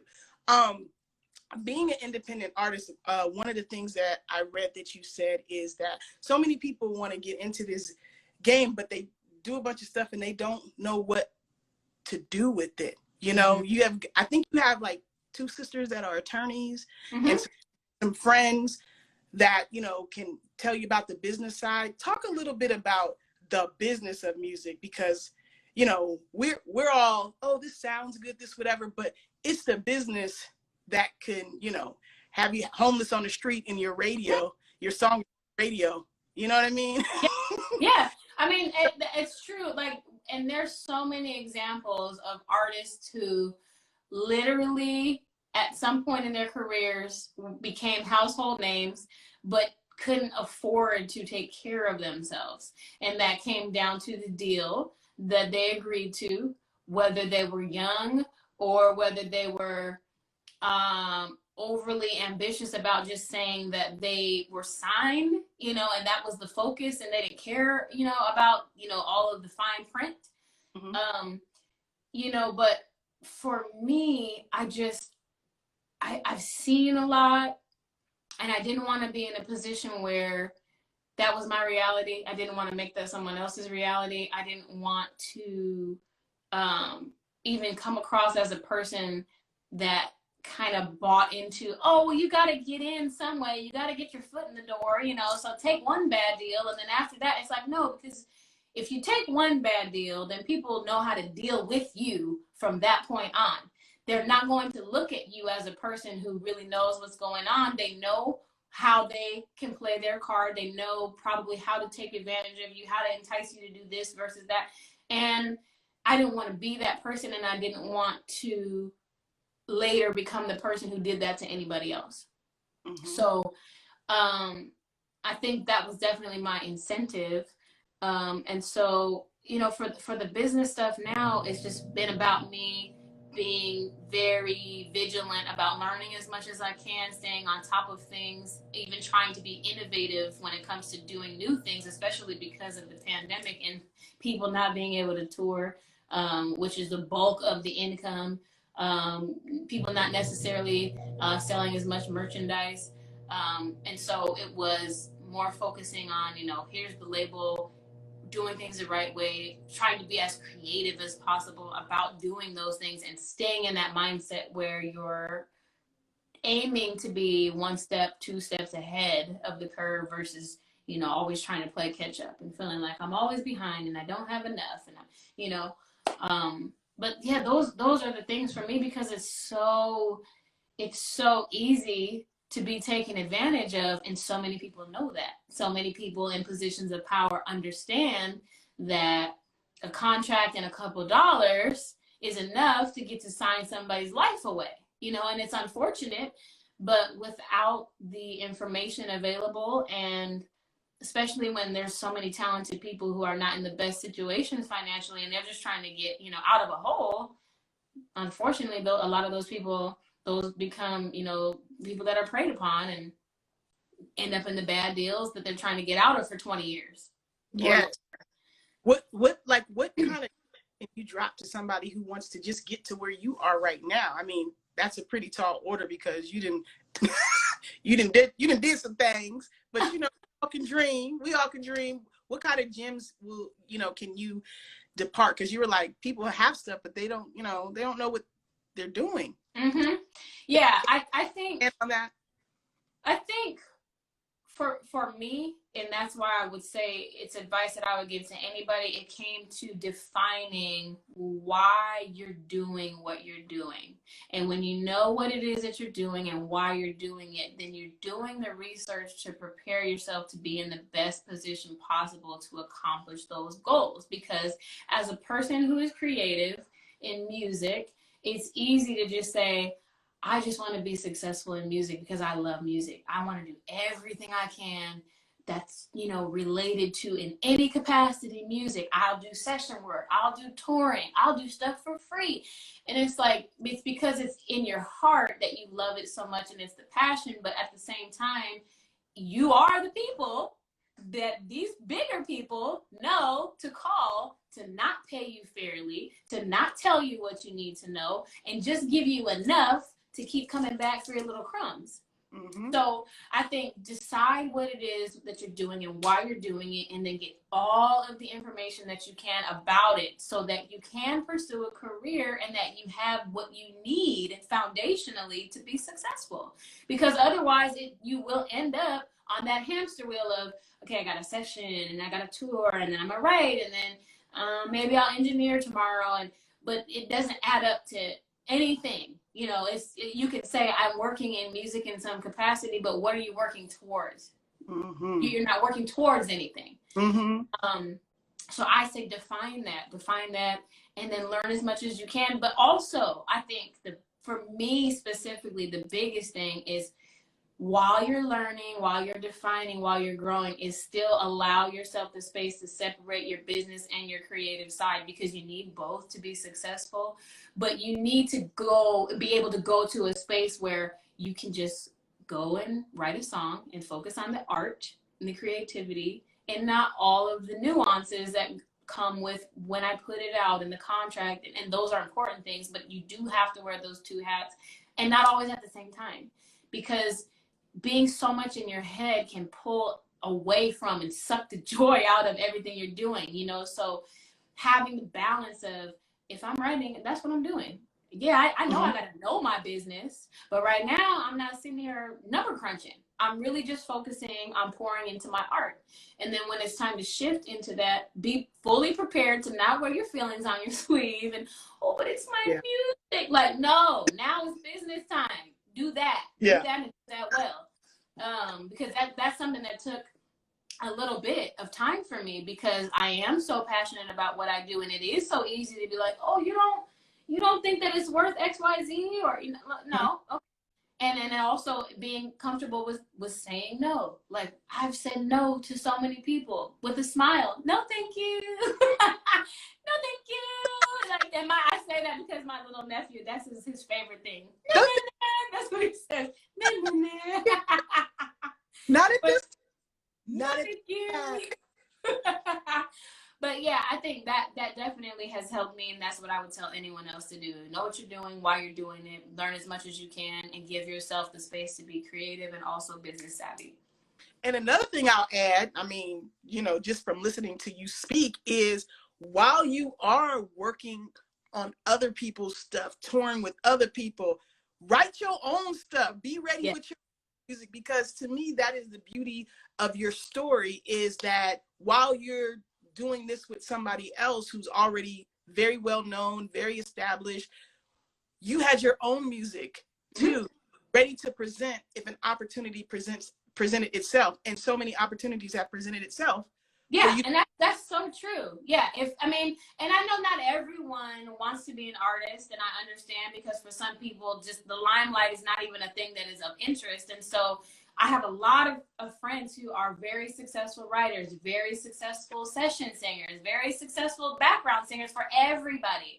And that really that's what they want to do in their life, and they have become extremely successful at it. So not that everybody needs to do it, but if you are a person who is thinking, I'm doing this to prepare myself for doing this for myself, then you do have to be ready, you know, because if all I've done for 10 years is singing background, although I want to do my own music, and I don't have any to present. So let's say I do a show singing background, and there is somebody who sees me, who takes interest in my voice even. Okay, well, we're interested in working with you at such and such label in this capacity. You know, what do you have prepared? Nothing. Well, okay. So then you're kind of at their mercy. And it is easier for them to say, well, you want XYZ, but you're not bringing anything to the table. And this is why what we're willing to offer you is this. Come on. Get or leave it situation. With a collection plate. Come on. So yes, please be as self-sufficient as possible. It is only to your benefit. Always. Yes, I love that. One of the things that I read about a health concern, that you have endometriosis, and my best friend has that, and so she's went through a few surgeries as well, but I don't remember her being curled up in the kind of pain that you described you were in on tour. Tell me, like, what was it about the tour that, I know you say you have a high tolerance for pain, but what was it that made you stay out there when you were in this excruciating pain and postpone the surgery that you just recently had and have been cleared now? Congratulations. Thank you. Like, what made you not take your butt home? You know what? I had, at the beginning of 2019, I had been in a lot of pain, and I had gone to, not the ER, but to the doctor a few times.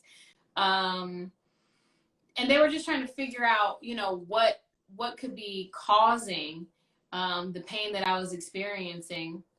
And I had some tests run, and everything kept coming back normal. And I just, gradually, it kept getting worse. And so finally, I was able to have a CT scan, and then later an ultrasound, and was told that I had an ovarian cyst. And at the time, it wasn't very big. I mean, having one at all is a nuisance. But at the time, what's considered big, I didn't have. So it was like maybe 3 centimeters or so. So it was more like uncomfortable than anything, but not emergency as far as, you know, how problematic it was.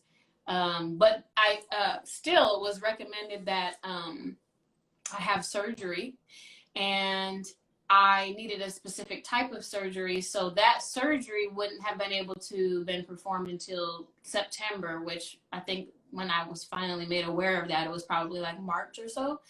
Okay. And so I'm like, okay, I gotta wait till September, whatever. And the pain, and I'm sorry, I keep tapping my phone. I don't know why it's darkening when I'm talking to you, but because we're talking about pain. it keeps going dark, and I'm like, I can't see. I was just waiting on the surgery date. The pain kept getting worse, but I was just kind of just trying to hang in there and let it be what it was. I don't know why. I'm like, I don't know. My phone is acting crazy or what. Every time I talk, it keeps getting dark now. But I got a call in July, and it was for the Jonas Brothers tour, and I knew that taking the tour would require me to possibly delay my surgery, because it was probably not likely that I could get surgery, take a break from tour, and then go back to tour. And so I just thought of it in the sense of, you know, I'm gonna either stay home and wait for a surgery date and be uncomfortable and progressively be in more pain, or I can go on tour and kind of just thug it out, really, but be doing what I love to do, and hopefully have a chance one day to share my story and positively impact other people based on what I, you know, was able to hopefully endure. And so I did end up having to delay the surgery from September to December. And I was in so much pain every day. I was taking very strong pain medication. I wasn't able to sleep through the night. I had very severe sciatica because the cyst kept growing. And at some point it started to attach itself to other organs in my body. So it was literally like a thing that attached to a thing, and then it just kept pulling further and further down. So, you know, I didn't get sciatica pain is no. It's horrible. It's horrible. And I would be and you got to think about it, like a tour bus is not the most comfortable of places to sleep to begin with. But if you happen to be driving through like some mountains because you're going to Colorado or Utah, then the bus is and everything inside of you is shaking up too. So, you know, most of the time I would wake up between 4 and 5 o'clock in the morning, and I would be in excruciating pain. And I was on a regimen to take, you know, specific medication. I had naproxen for pain. And when it was really bad, I had Tylenol with codeine, just a very small dosage. But even that, it wasn't enough, you know, for me to sleep through the night. So I was waking up just in unbearable pain, but I was like, it's okay, because we wanted to be here, because we wanted to do this, because this is doing what you love to do, so we're gonna hold it together. You're not gonna complain, you know, you're not gonna wake anybody else up. So I mean, it would be dark, and I would just be walking up and down the halls of the bus, and I would try to, like, you know, I would be in these most awkward positions trying to stretch just to give myself a break in some space where I had pain. And I think I ended up having to go to the hospital probably twice on tour because of the pain. And they just gave me like a pain shot. And I think one time I had to get morphine because I was just, I can't deal with this. But even that day, it was crazy. They gave me morphine, and then the tour manager was like, well, you can sit tonight out. And I mean, and if it's this bad, you know, at this point, we only have about a month to go. So if you feel like you should just go home, you know, you don't have to be here, but you should take tonight off. And so I'm like, in my mind, like, I can't. I mean, I can't see myself sitting on the bus when they're up there. So let me just see how I feel. Morphine shot. I'm good. La, la, la, la, la. So, and that night, let me tell you, it was crazy, because the morphine, as far as the pain, it worked, and I was feeling good. And I was like, wow, like, I don't think I've been like pain free the whole time. And today, I can't really say I feel anything. But there was a part of the show where it was like, for the last song of the night, I would come from the side, and I would dive to the center of the stage, and then I would just swing my hair like around and around. Wow. And then so in my mind, I'm thinking, like, because morphine, like, I was feeling good, but there was a part of me that felt like just a little bit off balance. And so, like, as in my mind preparing, like literally like seconds up to that moment, I'm like, I don't know if I should do this. Like, should I just do something else? Because these people don't know I'm supposed to do this. They never seen me before. But I was like, let me just go ahead and do it anyway. So I do the dive, and the dive is fine. And I'm spinning. And I had braids. So all you see is this big windmill, and it's going around and around and around. And I threw my hair back. And I just remember seeing everybody in the audience's faces just go, whoop, whoop, whoop. And I was like, am I going to be able to get off the ground? Am I going to be able to get up? But I got up, and I finished, you know, the last number, and the lights went out, and we were done. And I got off of that stage, and I was like, I need to lay down. Wow. Don't know. And we had a meet and greet. So internally, like, I'm asking, like, myself, girl, you gonna pass out somewhere? Like, what's that? You know, so I just grabbed a bunch of water, did the meet and greet, and then I think that night we had more time to hang out in the city, so everybody else went and got dinner and whatever else, and I finally laid down. But I mean, I have the craziest stories from that tour as far as pain, but I feel like I said, I think my biggest thing was wanting to be able to later be an example of like, no, I didn't let it stop me. It was hard, you know, and I know it's not for everybody, but it was something I wanted to do, because being on the tour of that magnitude and being able to reach so many people and talk to so many people and, you know, just bring joy to them through the music, or maybe, you know, connect with them on a social platform and, you know, be a light in that way. I wanted that more than I wanted to just sit and suffer and be in pain and just feel like, oh, I'm just waiting for surgery. So by the time I came back from tour, my cyst had grown from 3 centimeters to 8. And it was literally, when I came out of surgery, my surgeon said, oh my goodness, my assistant was like taken aback, because we're trying to drain it before we take everything out. And you had 17 ounces of fluid in your cyst. And I'm like, that's a water bottle. So all the times I'm running around and jumping up and down, and I'm like, at any point in time, it could have just been boop. Wow. And of course, I didn't know that. I didn't know. But all that to say, I wouldn't change any of it. You know, being in that amount of pain, but having the faith and also the mental fortitude to just say, I'm going to get through this no matter what. I wouldn't change it, because prior to that, I never really had, you know, I never was a sickly person. I wasn't a person in and out of the hospital. I didn't have a ton of injuries. So I would consider myself healthy. I never had to deal with anything physically, you know, that difficult. And so going through it, not knowing even how to prepare for it, but dealing with it every day, and then later being able to talk about it, I would never change it. If I could go backwards and be pain-free, I wouldn't, because the experience wouldn't be the same. What did you learn about yourself? I feel like I've always thought of myself as a person who was mentally strong. I feel like I always joke about this, but like, you know, I know a lot of people, when they're in stressful situations, they deal with anxiety and stress differently. And sometimes people get really worked up and angry, and I got to say this or I got to do this. And I'm like, I just nap. I'm a person that just goes to sleep. And I'm just like, if it's bad and I can't change it, I'm just going to sleep it off. And that's what it is. That's my coping mechanism. But I never had ever been in that much pain. Like, I feel like the worst injury I had was probably like tearing a ligament playing varsity sports in high school. And it was painful, but it's like after the initial pain and you get your cast or whatever, it is what it is and it heals. But it was like unbearable pain. It was excruciating. It was unpredictable.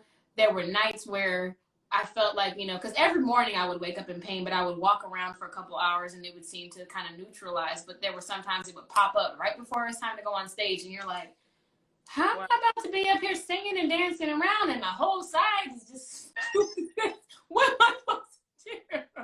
A whole water bottle in there. A whole water bottle. A whole water bottle.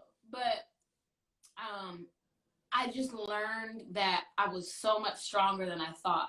Mentally, mostly. Physically, I feel like, you know, like you already mentioned, that I have always had a high tolerance for pain. But I don't think I had ever experienced so much mental distress, where it's like you know, every night you go to sleep and you like, oh Lord, I dread waking up because ooh, wait, we got to do this all over again every day. I mean, and there were some times where, like, I remember we were in Vancouver and we got to our hotel, but for whatever reason, it was very early, probably 5 or 6 o'clock in the morning, and we had to wait a few hours before we could check in. And I woke up and my stomach was messed up and I'm sitting on the side of the bus and I'm throwing up and bus drivers all, you know, rubbing my back and, are you okay? And I'm like, I'm not okay. And I actually feel like you shouldn't even be out here while I'm throwing up, but here we are. Thank you, Frank. Wow. But like, I mean, I was in so much pain that I couldn't even bear to just stay sitting on the bus. So it was November. It was cold in Vancouver. And, you know, 6 o'clock in the morning, it's dark. And I'm just walking up and down, pacing where the bus is parked, just trying to get the pain to calm down enough. Because it never really fully went away. It was just enough to where between me walking around and taking medication here and there, it was bearable. Yeah. But I mean, horror stories, things that I never thought that I would ever, especially not at this age. You know, if it's something where it's like, you know, I'm later in life and this senior citizen status, and it's like, well, you're getting old. I don't know, you know, but it's like, why is this happening to me now? Nobody prepared me for this. Nothing that I experienced was ever even close to it. So I think having the mental strength to do that, I don't think that I knew I had it because I never was faced with having to. I think I felt like I was strong enough for the average person to do the average thing. But when it comes to something like that, where a lot of people would probably prefer to just stay laid in the bed and wait till they could have surgery, and I'm out here almost doing cartwheels, it's like, it was like, wow. And to me, it made me think about, after the fact, it made me think about, if you have the strength and the stamina to deal with this, you can deal with anything. Because just some of the things that you talked about already, being in the spotlight and under scrutiny, people talking and giving advice and their opinions, and they don't know you or what they're talking about. And me being a Cancer and being a person that can naturally be sensitive, like, you don't even know me. Why? You don't know me, you know? But it made me feel like you can literally handle all of that. They can say what they want, think what they want, you know, post what they want. And at the end of the day, you survive that. So some words, that's nothing. And I needed that because I feel like at one point in time, I was always thinking about what happens when you get bigger and more people know you and everybody got something to say. Like, can you do that? Can you deal with that? Or would you rather be like, no, that's why I'm behind the scenes, because I'm not trying to go off on people every day. That's not really how I see myself living my life, you know? But after that, it made a lot of things in life so much easier because it made me care so much less about what people could think and could say. And it doesn't, those things, they became insignificant. And not to say like I'm over it, you know, some things you people say, like, you don't talk about my mama now. What? Don't talk about my mama. You don't talk, you can talk about me. Don't talk about my mama, you know? Mama is great. Can't talk about them. Yes. But for the most part, it really showed me, like, you're tough. You are tough. You are tough. You are built for everything that you've been working towards. And you had an opportunity of a lifetime to show other people, like, you're tough too. Because it wasn't even so much about, look at me and look what I'm doing. I got this thing in here bouncing up and down. And like, it was like, if I can do this, you can do this. Yeah. That's what it was for me. You're in no pain. So right. I did this with pain and an 8mm thing. Yes. Yes. Giving me all kind of pain. And I still go, like, that is just it. I mean, you got what you wanted, which was an amazing story. Yes. For yourself. Yes, absolutely. Like I said, I would not, if I could go back and not be in pain, I wouldn't do it because the experience wouldn't be the same. I wouldn't have the same story and I wouldn't have the same insight and perspective to be able to encourage the next person. I might be able to say, oh, you know, like, things don't always go the way you want. And, you know, sometimes it takes longer than you would hope for things to materialize. But, like, pain, that's a whole different thing. And so knowing that I did it and knowing that, you know, I really stayed true to my intention the whole time is like, I'm telling you, if I could do that. You got receipts now. You got receipts from yourself of what you went through. Yes. You know, it's like, man, I can't. And now you're like an ambassador for endometriosis or something. What is it called? Endometriosis Foundation of America and a couple other organizations that raise awareness about endometriosis. I actually just did an interview with Elizabeth Cadelli. She has her own Riley app, and it's not specifically for endometriosis. It's about just various illnesses that feel that most people feel there's not enough awareness and information available for. So we had a long conversation the other day about endometriosis, a little bit about the tour, but just you know, what it's like and what it's like for people to have an illness that's not visible. That's really the thing, because with endometriosis, you can't look at me and say, oh, she's sickly. I could tell she's sick. No, I look the same. You know, I had some extra pounds I was carrying, so you might be like, she a little thick, a little thicker than the last time I saw her.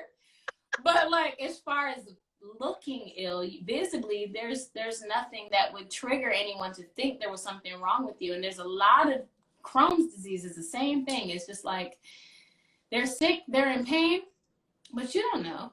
You don't know, because, you know, unless they're hospitalized showing you a picture of an IV, they look normal just like me and you. Exactly. But you're dealing with chronic pain every day. And so, you know, it's definitely a story that I have now. I feel blessed to be able to share the story, because sharing it lets other people know that they're not alone. Because having something that is a chronic condition where nobody even has any indication that you don't feel good, it's hard to do that, because a lot of times you feel like you got to keep this happy face and make sure I'm blending in with everybody else, because I don't want anybody to be asking me questions, you know. And sometimes you just need people to know, like, I don't feel good. I'm trying, but I do not feel good. And it's okay, because that pain, I wouldn't wish it on my worst enemy. That morphine didn't even do it, you know, couldn't even really take away. No, it lasted that day, and it actually, because I had never had morphine before, so I had it that day, and it lasted all the way until, like, I want to say 2:00 in the afternoon the next day. But when it started to wear off, I felt like I was dying. I said, I can never take this again, because it felt like my brain was melting. That's the only way I can even describe it. It was the worst feeling I've ever had in my life. Like, I was like, I would rather suffer through pain with no medication than feel like this, because the morphine had me feeling so good and like, ooh, I felt normal. Like, I'm feeling really good. And then, you know, did the performance, and the dizziness was very short-lived. So once the performance was over, I felt good again. And I woke up in the morning and everybody's asking, how do you feel? Girl, I slept through the night. I feel great. And they gave me enough for me to take, you know, once a night for the rest of the tour. But when it wore off and I saw how it impacted my body, I said, no, I can't do this. Because if I don't have these for some reason, I'm not going to be okay at all. Because how it feels to not have it is worse than being in pain. It's everything. And I felt like I couldn't focus on what people were saying. Like, I felt like I was having conversations and mentally it was like, wait, what did he just say? Pull it back. And you know, you don't want to like look weird. So you're like, I don't want to ask him to repeat it, but I hope he don't really see me over here having a sidebar with myself. Like, wait a minute, what did he just ask me? Because that's how and that lasted for, like, I want to say like at least 3 or 4 hours. And then when it wore off, it was like, well, now I'm in pain again, but I'm, you know, in my normal frame of mind to where I'm comprehending and not feeling like I felt like there was a lag in everything happening. Like, I just feel like just blah, and then I don't know what's going on, and I'm trying to articulate my thoughts and trying to just do my day to day, and I couldn't. So that would have never been a solution for me anyway. But yeah, like, just the story itself and being able to share it and you know, even like there's people sometimes that want, you know, reach out to ask a bit about more about my story or how I coped with it or what I could recommend that they do. Not that they're necessarily on tour, but I mean, they got lives, they have families, they have jobs. Like, what are you doing to get through every day? And, you know, I shared, you know, some of my thought processes, some of my habits. Like I walked for 2 hours every day, no matter what, 2 hours. Did it help? Yes, yes. It just kind of helped loosen things up. And for me, because we were in different places most of the time, I just looked at it as, well, I'm sightseeing. I'm in pain. But I get to take pictures of these things I've never seen before. And, you know, I can send them to my family and my friends. And I try to make it a positive thing. But I did have myself on a schedule so that, you know, I'm not waking up and having a pity party for myself. I'm waking up and I know that I'm in pain when I wake up, but here's how we're going to get through our day. And girl, you need to write a book just on that right there. That right there is its own little story. Amazing. Yes. Not just for yourself, but for other people as well from it. But you did have the surgery. So how are you feeling now? I feel really good. I had the surgery. I rested for about 6 weeks. And then annually I have an ultrasound just to make sure, because with endometriosis, it's a thing where they can't 100% diagnose you until you have the procedure, so that they can see like, oh yeah, this is what you have and this is what caused this. And then they go and they extract as much as they can. But I mean, the way that it works is just, it can come back at any given time for any given reason. So I have to be checked every year. I just had my last ultrasound like 2 weeks ago. And it was funny because I went in and the girl, bless her heart, she was so sweet, but she was like, I can't find your right ovary. Are you sure they didn't take it out? I said, girl, the cyst was on the left side. The right one don't have no problems. If you can't find it, maybe it's on vacation trying not to get a cyst. Maybe it was in here like, you know, I seen what happened to the left side and I was like, I'm not really feeling this. So I'm going to just go ahead and bounce. But it took her the longest time to find it. And she said, well, the good thing is it's so small that's, you know, why I couldn't find it. The left one, she didn't say anything, and with the technicians, they're not really supposed to tell you if they see anything or not. So it was kind of like, you know, you're just going in and hoping and praying, like, hopefully it comes back normal. And then a couple of days after I went in, I got an email, and not only was it a good email because it was like everything is normal, but after my procedure, the left ovary was larger than it should have been because it had been stretched out because of the cyst. And the doctor told me, like, you have to be very cautious because it's bigger than it should be, and you could have complications trying to get pregnant because you could have someone trying to have a home in your ovary because it's so big and luxurious. So then the email, it was like, in the left ovary is normal size, and I was like, oh, it went back down to normal. Bless me. Look at God. Jesus. Look at God. I was so grateful. So after all of that, you know, everything has been said and done. You know, I'm still, you know, on watch. So I get checked for everything annually. And I've modified my diet a bit because there's certain things that can trigger it. So you're not supposed to have a lot of caffeine and not a lot of red meats and not a lot of sugars. But I mean, most people shouldn't anyway. So, right. You know, and I haven't cut everything out entirely, but I am a lot more mindful of the things that I'm consuming now because I do not. Now, if I have to do it again, okay, I'm prepared, but I do not want to do it and have it be because, well, we told you to stop eating double cheeseburgers. I don't know. Every Friday you kept going to get double cheeseburgers. Like, so I'm trying to be mindful. Hell, you can't be doing that. So just trying to do the things that I can, you know, to just keep myself healthy and just so grateful. Like I said, grateful for the experience, but of course, ultimately, just grateful for recovery, to be able to be in a space where I don't have to worry about those things when I wake up, but I remember everything so vividly, and I can share, you know, as much as I know, you know, with anybody who wants the information or might need encouragement or, you know, anything. You know, I'm just glad that I'm in the position that I'm in now. And I'm glad that you're healthy again and yes. Went back to, you know, normal. And yes. you're not Thank you. Pain.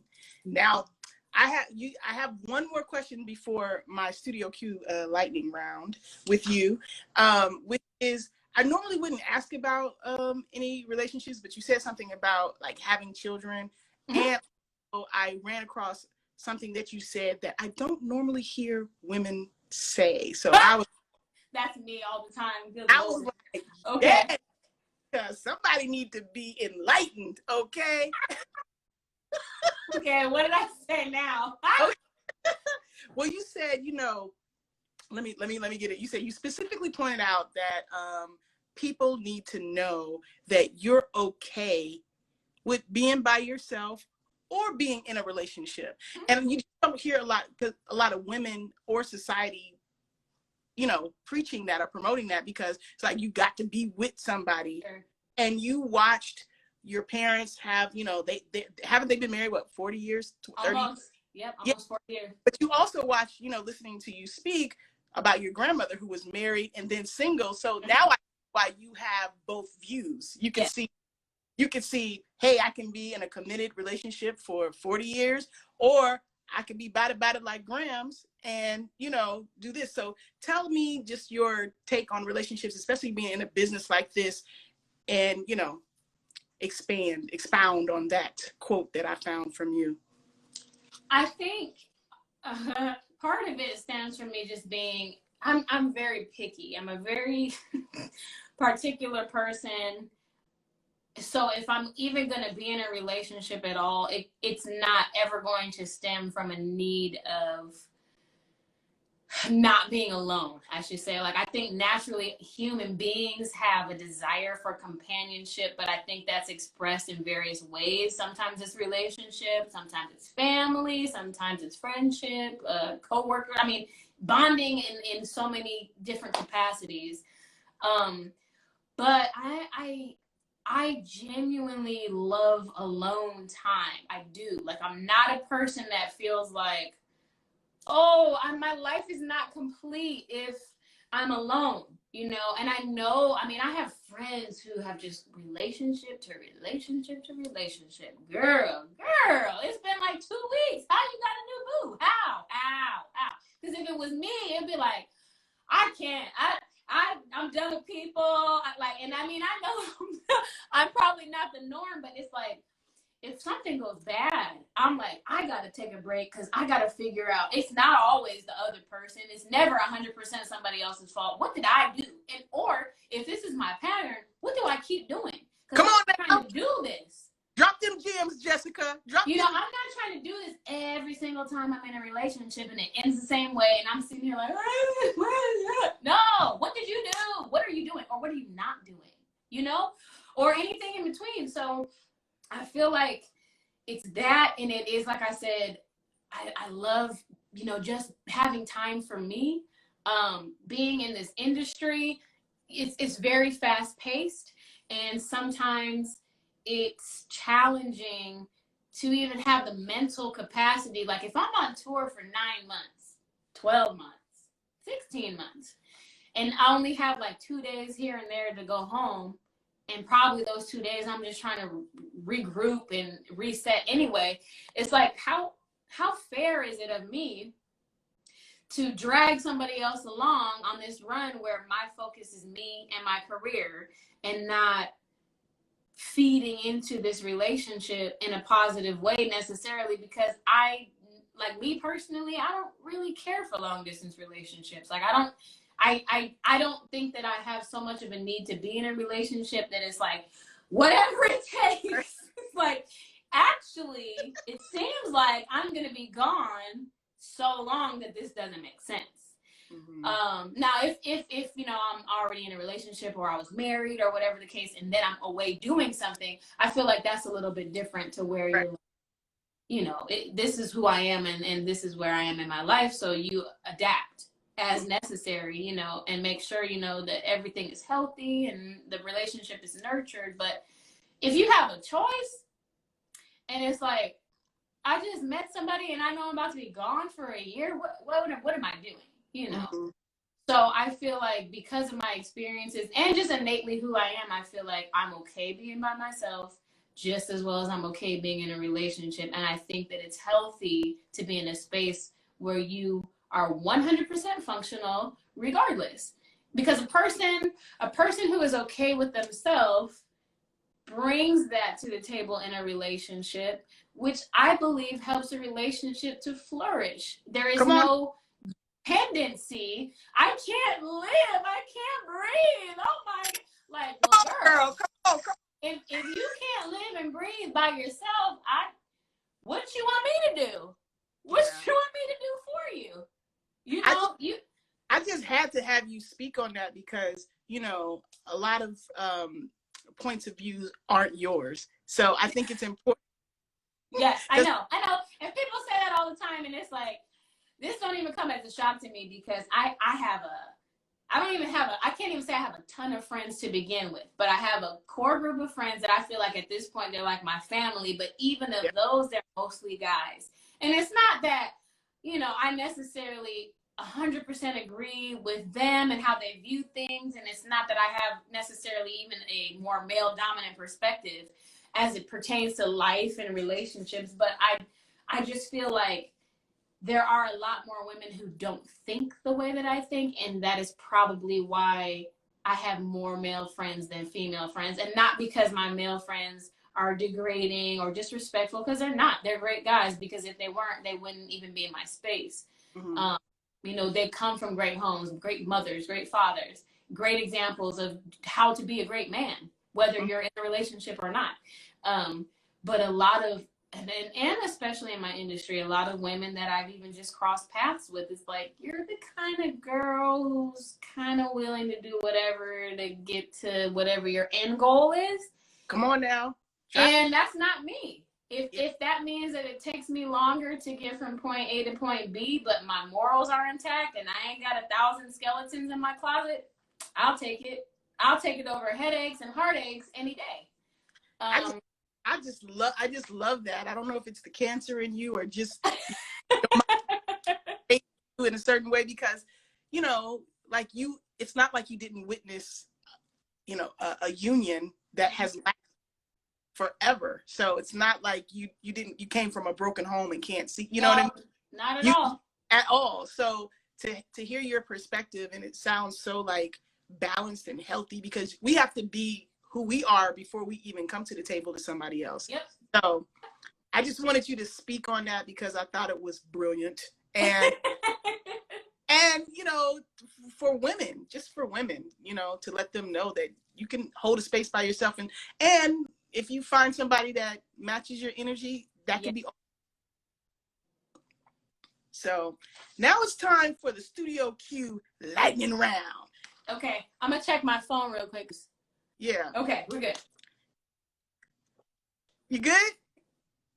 Yes, because I'm not plugged in, and I'm like, okay, don't die. No, I know. That's why I'm trying to get through it. Okay. All right. So the lightning round is, you know, it's not like something you ponder and, you know, it's rapid, right? Okay. Detroit or Sacramento? Oh, Sacramento. Stevie Wonder or Prince? Prince. I hate that question. I hate it. Sorry, Stevie. I love you. I do. Oh. We know you love Stevie too. Okay. The energy you exchange with fans during a performance or perfecting a song in the studio? Energy with fans. Absolutely. Okay. Oklahoma Christian University or Full Sail University? Full Sail. If you could only play one instrument for the rest of your life and could only choose between alto, tenor, sax, bass, and contrabass, clarinet, or the piano, which one would it be? Probably contrabass, because it's so weird. but I love it. It's different.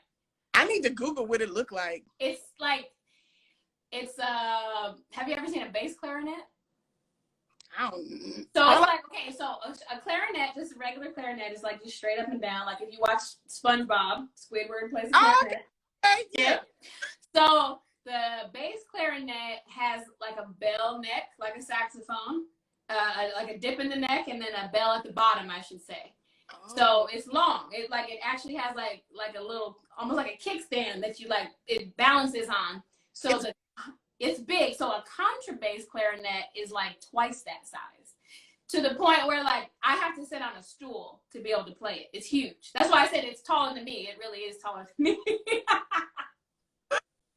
I never knew that it existed. I need to. Oh wow, wow. Because when I think It's clarinet, big, but it's beautiful. Like in orchestral music, it just adds a nice depth.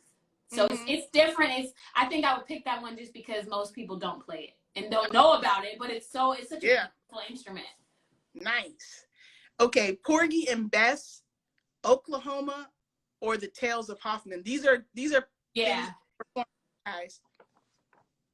The Porgy and Bess, because I love Summertime so much that I have a piece of the music tattooed on my back.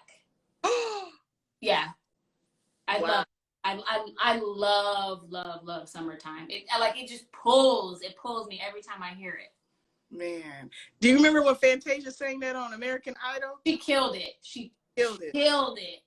I never heard it sung like that. I was like, you better sing that song. Because they let her do it her way. It was beautiful. Beautiful. I love it. The chamber singers or the university choral. Is that the same thing or nope, different? Okay. I would say chamber singers because it was a smaller group of singers, and the music that we were able to perform was a lot more technical, so it was really difficult. Like it was a lot more challenging. Not that the other stuff wasn't hard, because I mean I had to audition to be in both groups, so you had to know what you were doing. But I think the smaller group was more intimate, it was more technical, and the set of music that we did was more diverse, so it was more inclusive. So I would definitely pick that one. All right. Journey or Chicago? Oh no! Oh my gosh. Chicago. Uh-oh. Hit the road, Journey. Best thing you learned from Donald Passman's book, Everything You Need to Know About the Music Industry. Oh gosh. There's so much information in that book, but I think probably the section that stood out the most was the section that broke down like percentages that were like realistic for management, and it broke it down into like different types of management. Like a personal manager not only gets this, but these are the duties, and a business manager does this, and an accountant does this, and a road manager does. I mean, like there's it's hard to say one thing, but I think that specific chapter that really tells you why they earn what they earn, and also makes you aware of like, this is fair. So if somebody comes at you with like, hi, I want to manage you for 40%, you're like, because he already told me. That's not right. To get that book. Okay, favorite lyric you wrote? Oh. Probably the line in Sometimes,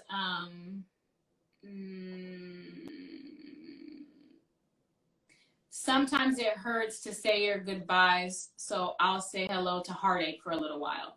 Because I think it makes it okay for you to not be okay when things are not okay. Come on now. I think of all the things that I said that have resonated with me the most, it's been that one, because I am a person who, like, I don't like pity parties. If I'm sad, I really don't try to let people see it, because people start asking you, are you okay? What happened? How can I help you? And you're like, I just got to sort it out on my own. But at the same time, like, being that way, sometimes you don't allow yourself to just express what it is that you need to express. Even if it is alone, like, it's okay to be sad. It's okay to grieve. It's okay, like I said, to just not be okay with something. And when I wrote that song, I didn't realize that it was something that I needed to hear, because I wasn't writing it for me. We were in a session, we had these ideas flowing, and everything came together organically. But every time I listen to it and I hear that part, it's like, you're right, girl. You ain't got to be okay every day. It's fine. Yeah, I love it. Acoustic, jazz, Afro-Latin, or R&B? R&B. Oh, yeah, R&B. Keys, saxophone, or violin?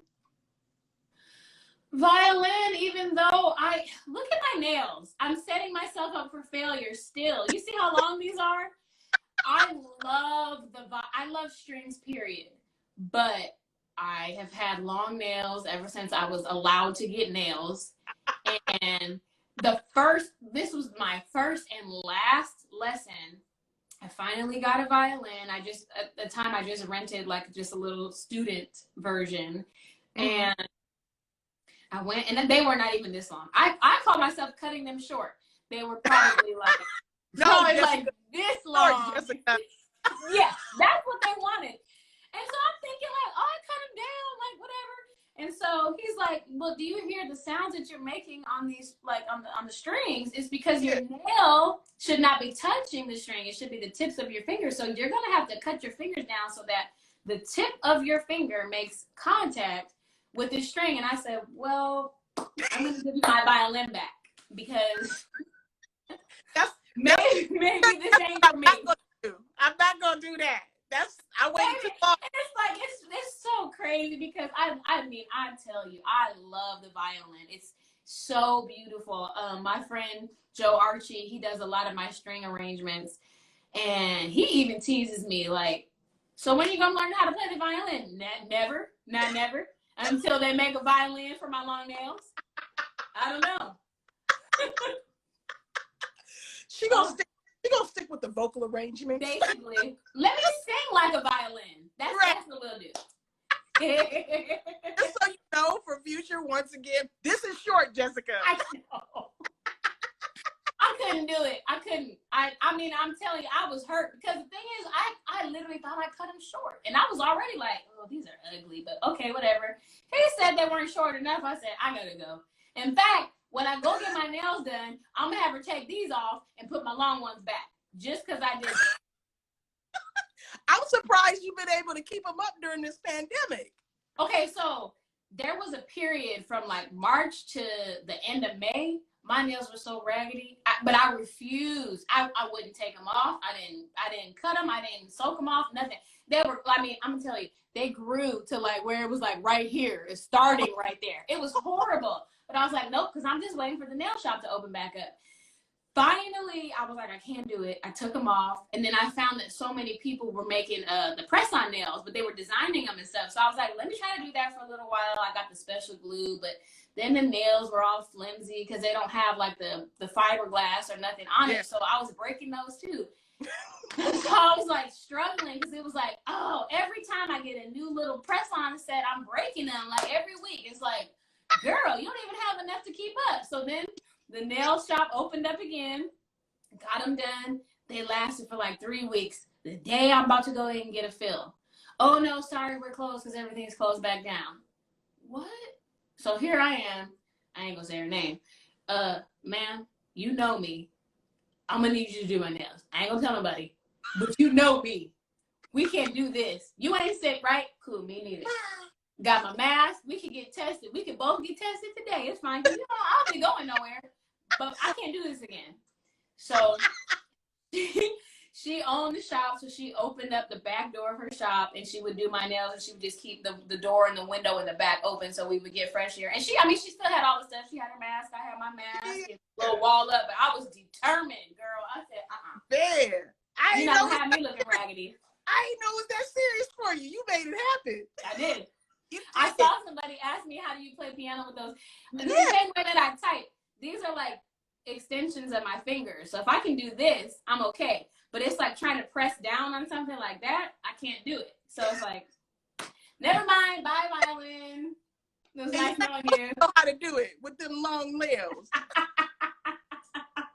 Guilty, Jessica's guilty pleasure.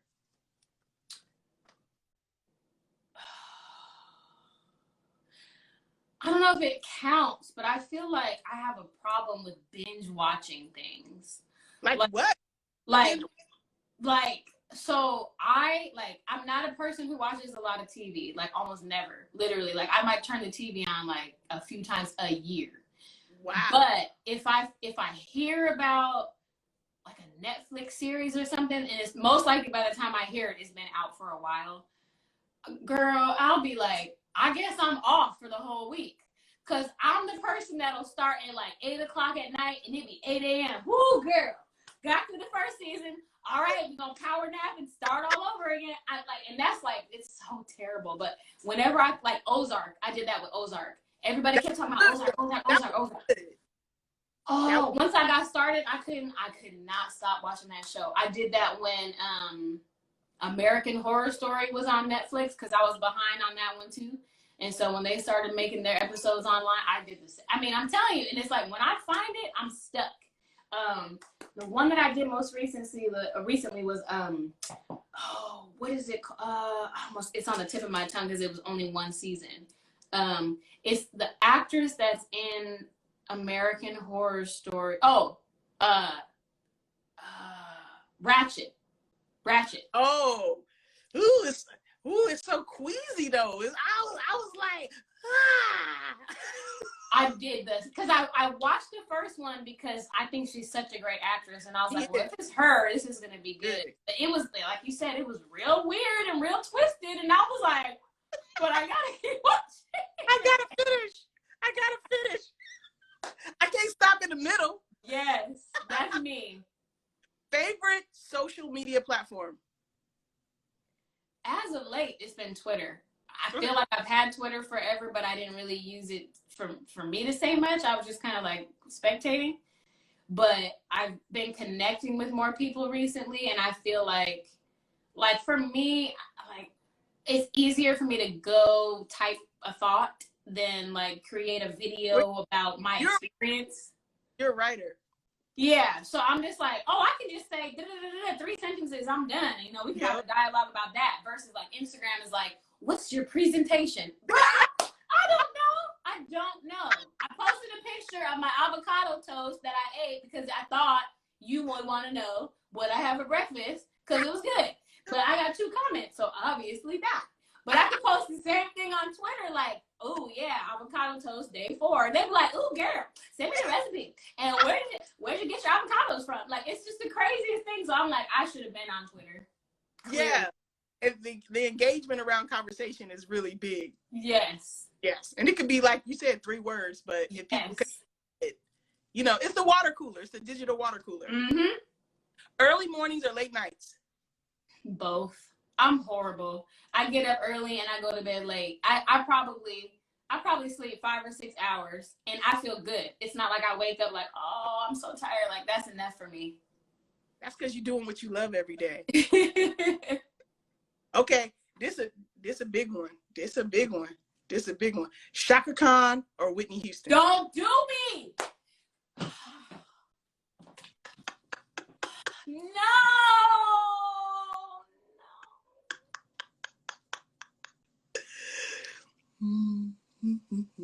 Oh my! I don't have an answer. Oh my gosh!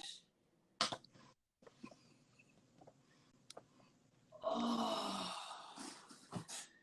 that's not even right. The reason I asked is because it ain't right, but it's okay. I'm gonna make it anyway. You're right.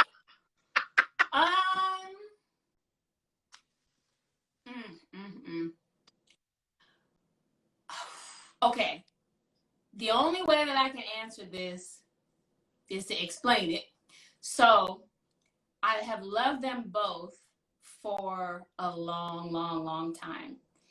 My dad was a huge, huge Shaka Khan fan. And so I probably heard more of her music when I was little because I always listened to what my parents listened to. And to this day, he loves Shaka Khan. He also listened to like tons and tons of Whitney music, but I know I heard Shaka before Whitney. Mm-hmm. I've actually seen Shaka Khan like live like 3 times, and she shares some of my stuff online. She follows me, so let me give her that because I love her. I love my auntie Shaka because she's my auntie in my heart. I feel like though, because of what I shared with you, how I actually even found your interviews and got more interested in who you are and what you do was in seeing that interview during that time where we had those bad fires in LA and I had to temporarily relocate to San Diego, and I was in an Airbnb, and I was like, I had my remote set up. I was trying to create, but I just wasn't in a space because there was so much going on and so much uncertainty. So I was like, well, there was the Whitney documentary, and I to, so let me watch that. And I watched it, and then I was like, I feel like I only know her music and I want to know more about the person. And obviously you'll never, I didn't meet her, didn't know her. So I can only know more based on more information that I can find. But I kept watching her interviews, and obviously the performance is phenomenal. But for me, it was like, I want to hear how she thinks, how she spoke. Those are the things that are interesting to me. And after doing that, I was like, wow. And not that you can't do the same thing with Shaka. I think I'm just still, and maybe just because she's still living, I'm still in a space where I'm just like, oh my gosh, I just love her music. I love her spirit. She's so sweet, and she's been through a lot, but she's done so much, and she's impacted music in phenomenal ways. But I think because she is still here, I don't think I necessarily have seen every interview. Now, I've seen a lot of her interviews. Right. And I know, like, the perspective that she comes from when she's speaking, but I think I just did such a deep dive with Whitney because she's not here, that now it's like, I feel like I know her in the best way that I could, without knowing her. I know about her in the best way that I could, I should say, because I don't know her. I never did. But I feel like I know so much more beyond the music. And to me, knowing those things makes who she was while she was here so much bigger. Mm-hmm. And so that is why I would say Whitney Houston after all that, even though I love my auntie Shaka. I hope she don't unfollow me.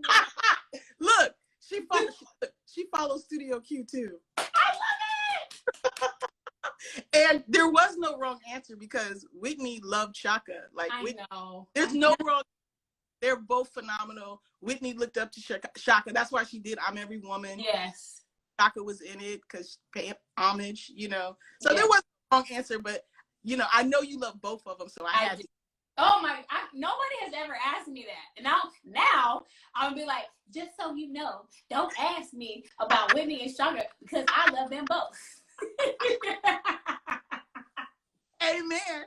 But shout out to you for answering, because you could have said, nope, I'm not answering that. I know. But I felt compelled because I just did so much research and was like, this is crazy. Like, all this stuff was going on, and she was doing all of this, and she was up against all of these things. And it's like, especially with the way things ended with her, and I hate how people like to highlight, like, the tail end is this. And it's like, what? Well, what about all the rest of this stuff? Come on now. And don't focus on that. That's the only reason I did my fan documentary, because that's not how I wanted to celebrate her. It's not even an accurate representation of her. It's not. Like, don't take this and make it be this when it's this. Keep this right here. Exactly. And, based a lot about what you said about Eric, when my prayer before I met Whitney was, please let me accept her for whoever she really is, not who I have dreamed her to be. Yes. And I was just so happy that she was even better than I could have imagined. It's great when people are really good people. Yes. And that's why I said that about your interview. I didn't meet her, but y'all look like this. Consider that an interview, because I felt it was just like me telling her how much I love her. But this was the time where I was watching so many interviews that she had done, and I pay attention to people's body language, and you can tell by looks and pauses and arm crosses and all these things, like, this is not comfortable. Even if she's still doing a good job responding to the questions, it's not comfortable. Like, you had her laughing, she almost fell out of her chair. So it was just like, it was so good in the sense of you asked questions that were interesting questions without prying, and you seemed like, and even if you were nervous, nobody would know, Oh, I was. The greatest love of all is inside of me. Like, it was so great. Like, it was like, you were like what every probably journalist, interviewer would dream to be in that position, you know, not some like Diane Sawyer, Barbara Walters. Like, I'm me and I'm doing my thing and I'm here and I got this opportunity and I want to do it to the best of my ability. And you did because you were you. And that's what I loved about it. But that's what it looked like she felt like. Like, she's dope and she's comfortable being her. In a sense of, I'm going to answer these questions because I feel like I'm just talking to my friend. And, you know, you've been around some amazing people, so that means a lot coming from you. Thank you so much. I appreciate it. What is your must-have go-to coffee order? I drink black coffee. Black. That's it. No sugar, no. Nope. Now, every now and again, like, when there's, like, specialty drinks, like, right now, it's, like, St. Patrick's Day time, so people have like Irish cream this or whatever, and I might get those every now and again, but I have black coffee every day, just plain straight up black coffee. Wow. I knew you was a coffee drinker, but I didn't know it was so plain. Just straight to the point. I need to wake up. Let's go. Let's go. Okay. If you okay, coffee, peanut butter toast, grapefruit is your favorite breakfast, but what's your favorite dinner? What's your favorite dinner?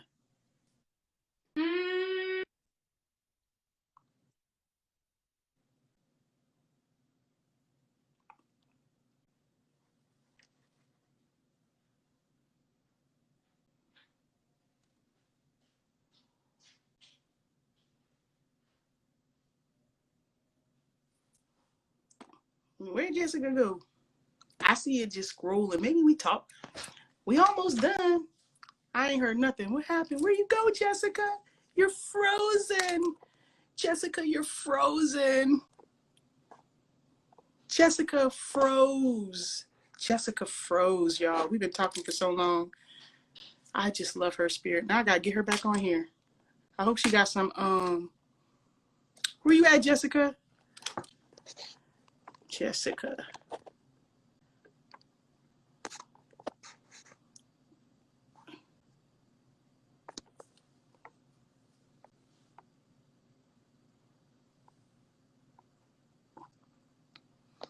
Jessica then got kicked off of IG when I was asking her this last question. This has been like the best interview ever. Hopefully she can come on back so I can finish up. Tell her how amazing she is after we get these last questions. I invited you.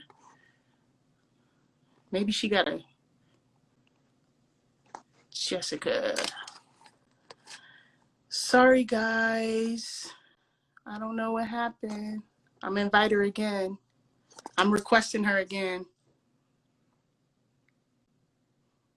This was great. You both are awesome. Well, thank you. Thank you. Hey, Jaden. Jaden is my godson. How you doing, buddy? Jessica is unable to join. View request. Go live with Jessica. She is very humble and she's super talented. All the people there, girl, I was like, Jessica done left. No, my phone said good night. What happened? I said my phone said good night.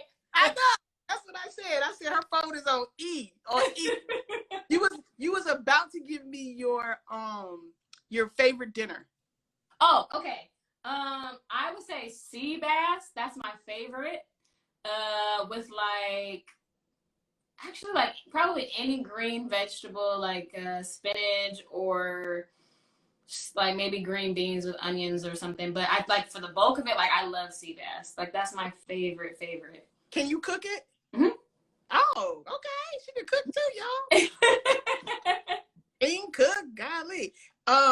If you could only sing one song for the rest of your life, one song, Jess, what would it be? I know.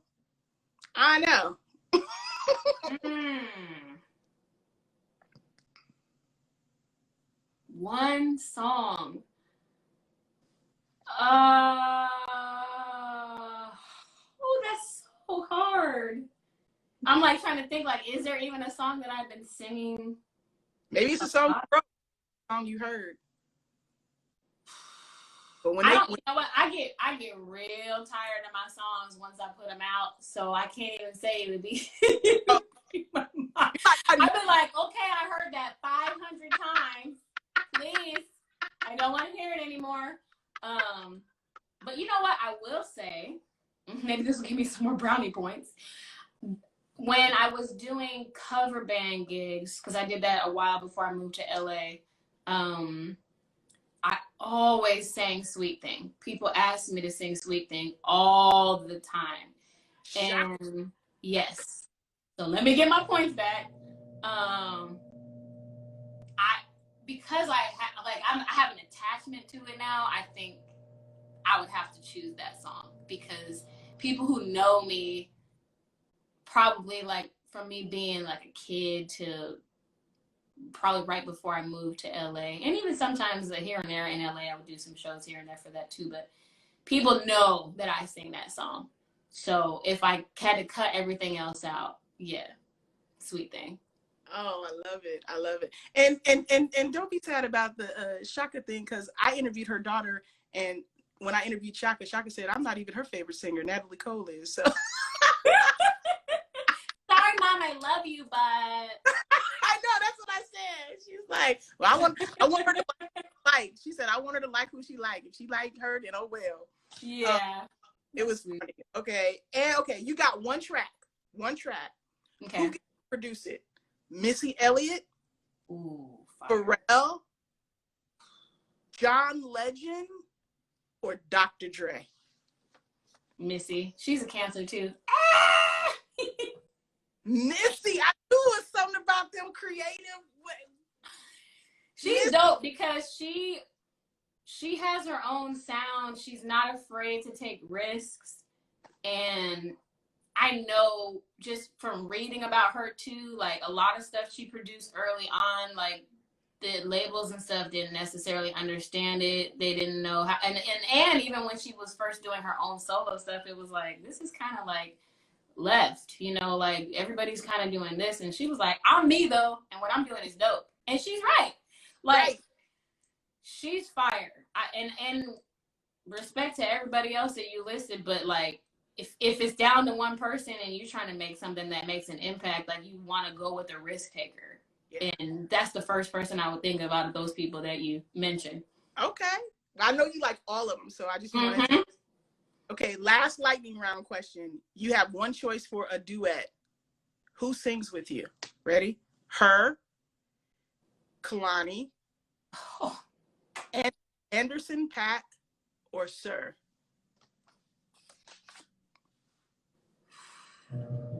Ooh. They're all very, very dope. They're very musical. I think if it came down to one, I would probably want to do something different and fun, so I would pick Anderson .Paak. Nice. Wasn't that? I don't know. You see his Grammy performance with Bruno Mars? Wasn't They sound amazing together. Now, I don't know if you've ever seen me try to force my vocals on great singers, but I have. No, I haven't.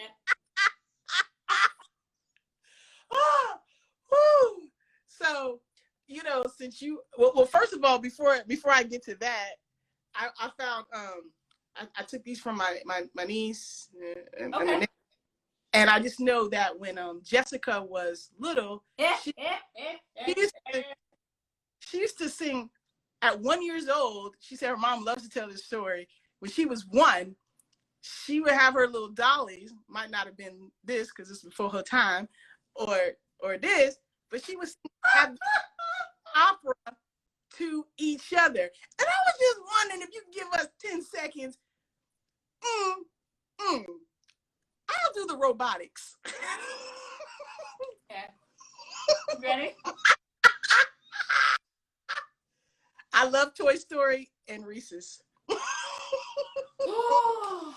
Okay. Now, you can do it at 1. You can do it now. Don't got to be long. Just something, you know.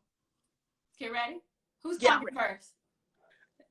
Who you want to talk first? You vocalist. Who you want? Go with Woody. Okay, Woody. Okay. Hello. How are you doing today? you like to play? No, I would not.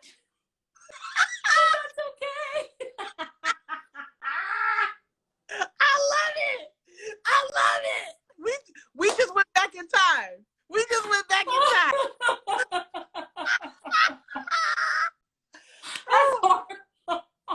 My face hurts. That's crazy. Oh my gosh. I love it. You know I'm gonna make that be a separate clip. Please do. Please do. And so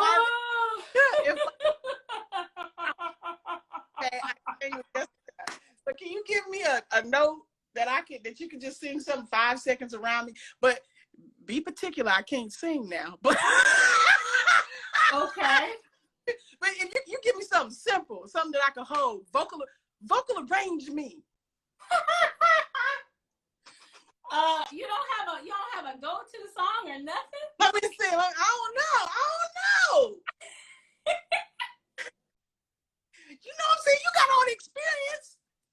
It could be the Lamb. I don't care. Let's sing Sweet Thing. Okay. Oh, to Shaka. You ready? Well, we just gonna do a line or two? I gotta get my vocal juice. Okay, what part I do? What I do? What I say? What note do I hold that you sing around? We just gonna sing a little bit together. We just start right at the top. Okay, but I don't even know the words part. What? Just I'm gonna give it to you. I'm gonna give it to you. Okay. I will love you anyway, even if you cannot stay. See, there you go. It's simple. I don't know the word. I need to know the words before you say them, not when you say them. So that I'm gonna give them to you. And then you do give it it together. Yeah. Give it to me now. Give it to you now. Then we do it together. Hold on. Okay. I will love you anyway. Anyway. I will love you anyway. Even if you cannot stay. Even if you cannot stay. I'm getting more points and everything. Okay. More points. You ain't even got the lyrics. Girl, when I was sitting with Whitney and she was like sing and she was singing, I was like, I hope she don't go past the chorus because I wasn't prepared. I like to listen. I don't know all the words. She would have been like, we have an imposter in the building. You're supposed to be the number one fan and you don't even know my damn lyrics. I was like, please don't say the other part. That's the only part I know. Okay. Well, I will love you anyway, even if you cannot stay. Yeah. But I can't. I'm not high. Wait. There you go. I will love you anyway. I would. Okay. So, we ready? Yep. Dang, I know you ready. Okay. 1, 3. We're gonna do it at the same time. Yes. Okay. You sing louder though. Okay. Got you. 3, 2, 1. I will love you anyway. Even if you cannot stay. See, look at you. Look at you. I just sang a duet. Right. Put it on your resume. With Jessica, Jolia. I sang a duet. You did, girl. You got credits and everything. I know. You a super duper star. I like to end on something that you once said. Thank you for that, by the way. I appreciate it. Sure. Which was, please remember to celebrate all of your wins. Most people don't know me, but what God has done through me is still so remarkable. I so agree with all of that. You're someone that we shouldn't just know. You're not somebody that we should just know. You're somebody that we should never forget. So thank you so much for joining me. I mean, I think they may have a few questions from your fans, but I don't know. I think we covered it all. They're gonna have to. Thank you. Actually, I'm looking at the time. I got like 1 minute left anyway. But if there's anything. We got it. Okay. I just want to thank you so much for. You saw, hey Tony, he's a hairstylist in LA. Hi. Yes, get with Jessica. She's great. I just want to thank you. This is my first interview in over probably a year, I think, for Studio Q. And so honored to be able to interview somebody who's just not fantastically talented, but like an awesome person, boss lady, doing stuff behind the scenes. Like, I wish you nothing but success. That Grammy is coming, and I can't wait to play the clip so I can say I knew her win. Well, shoot, you'll be in the audience. Please believe. Yes. You got a ticket with your name on it. Yes. Y'all, remember when you had said no? Right, I won't forget. And I love your eyebrows, girl. I had my eyebrows done in over a year. I've been doing them myself. That's one thing I haven't done. I've been doing it myself, just trying to keep them clean. Good. Thank you. Good. You got an indentured servant to do your nails.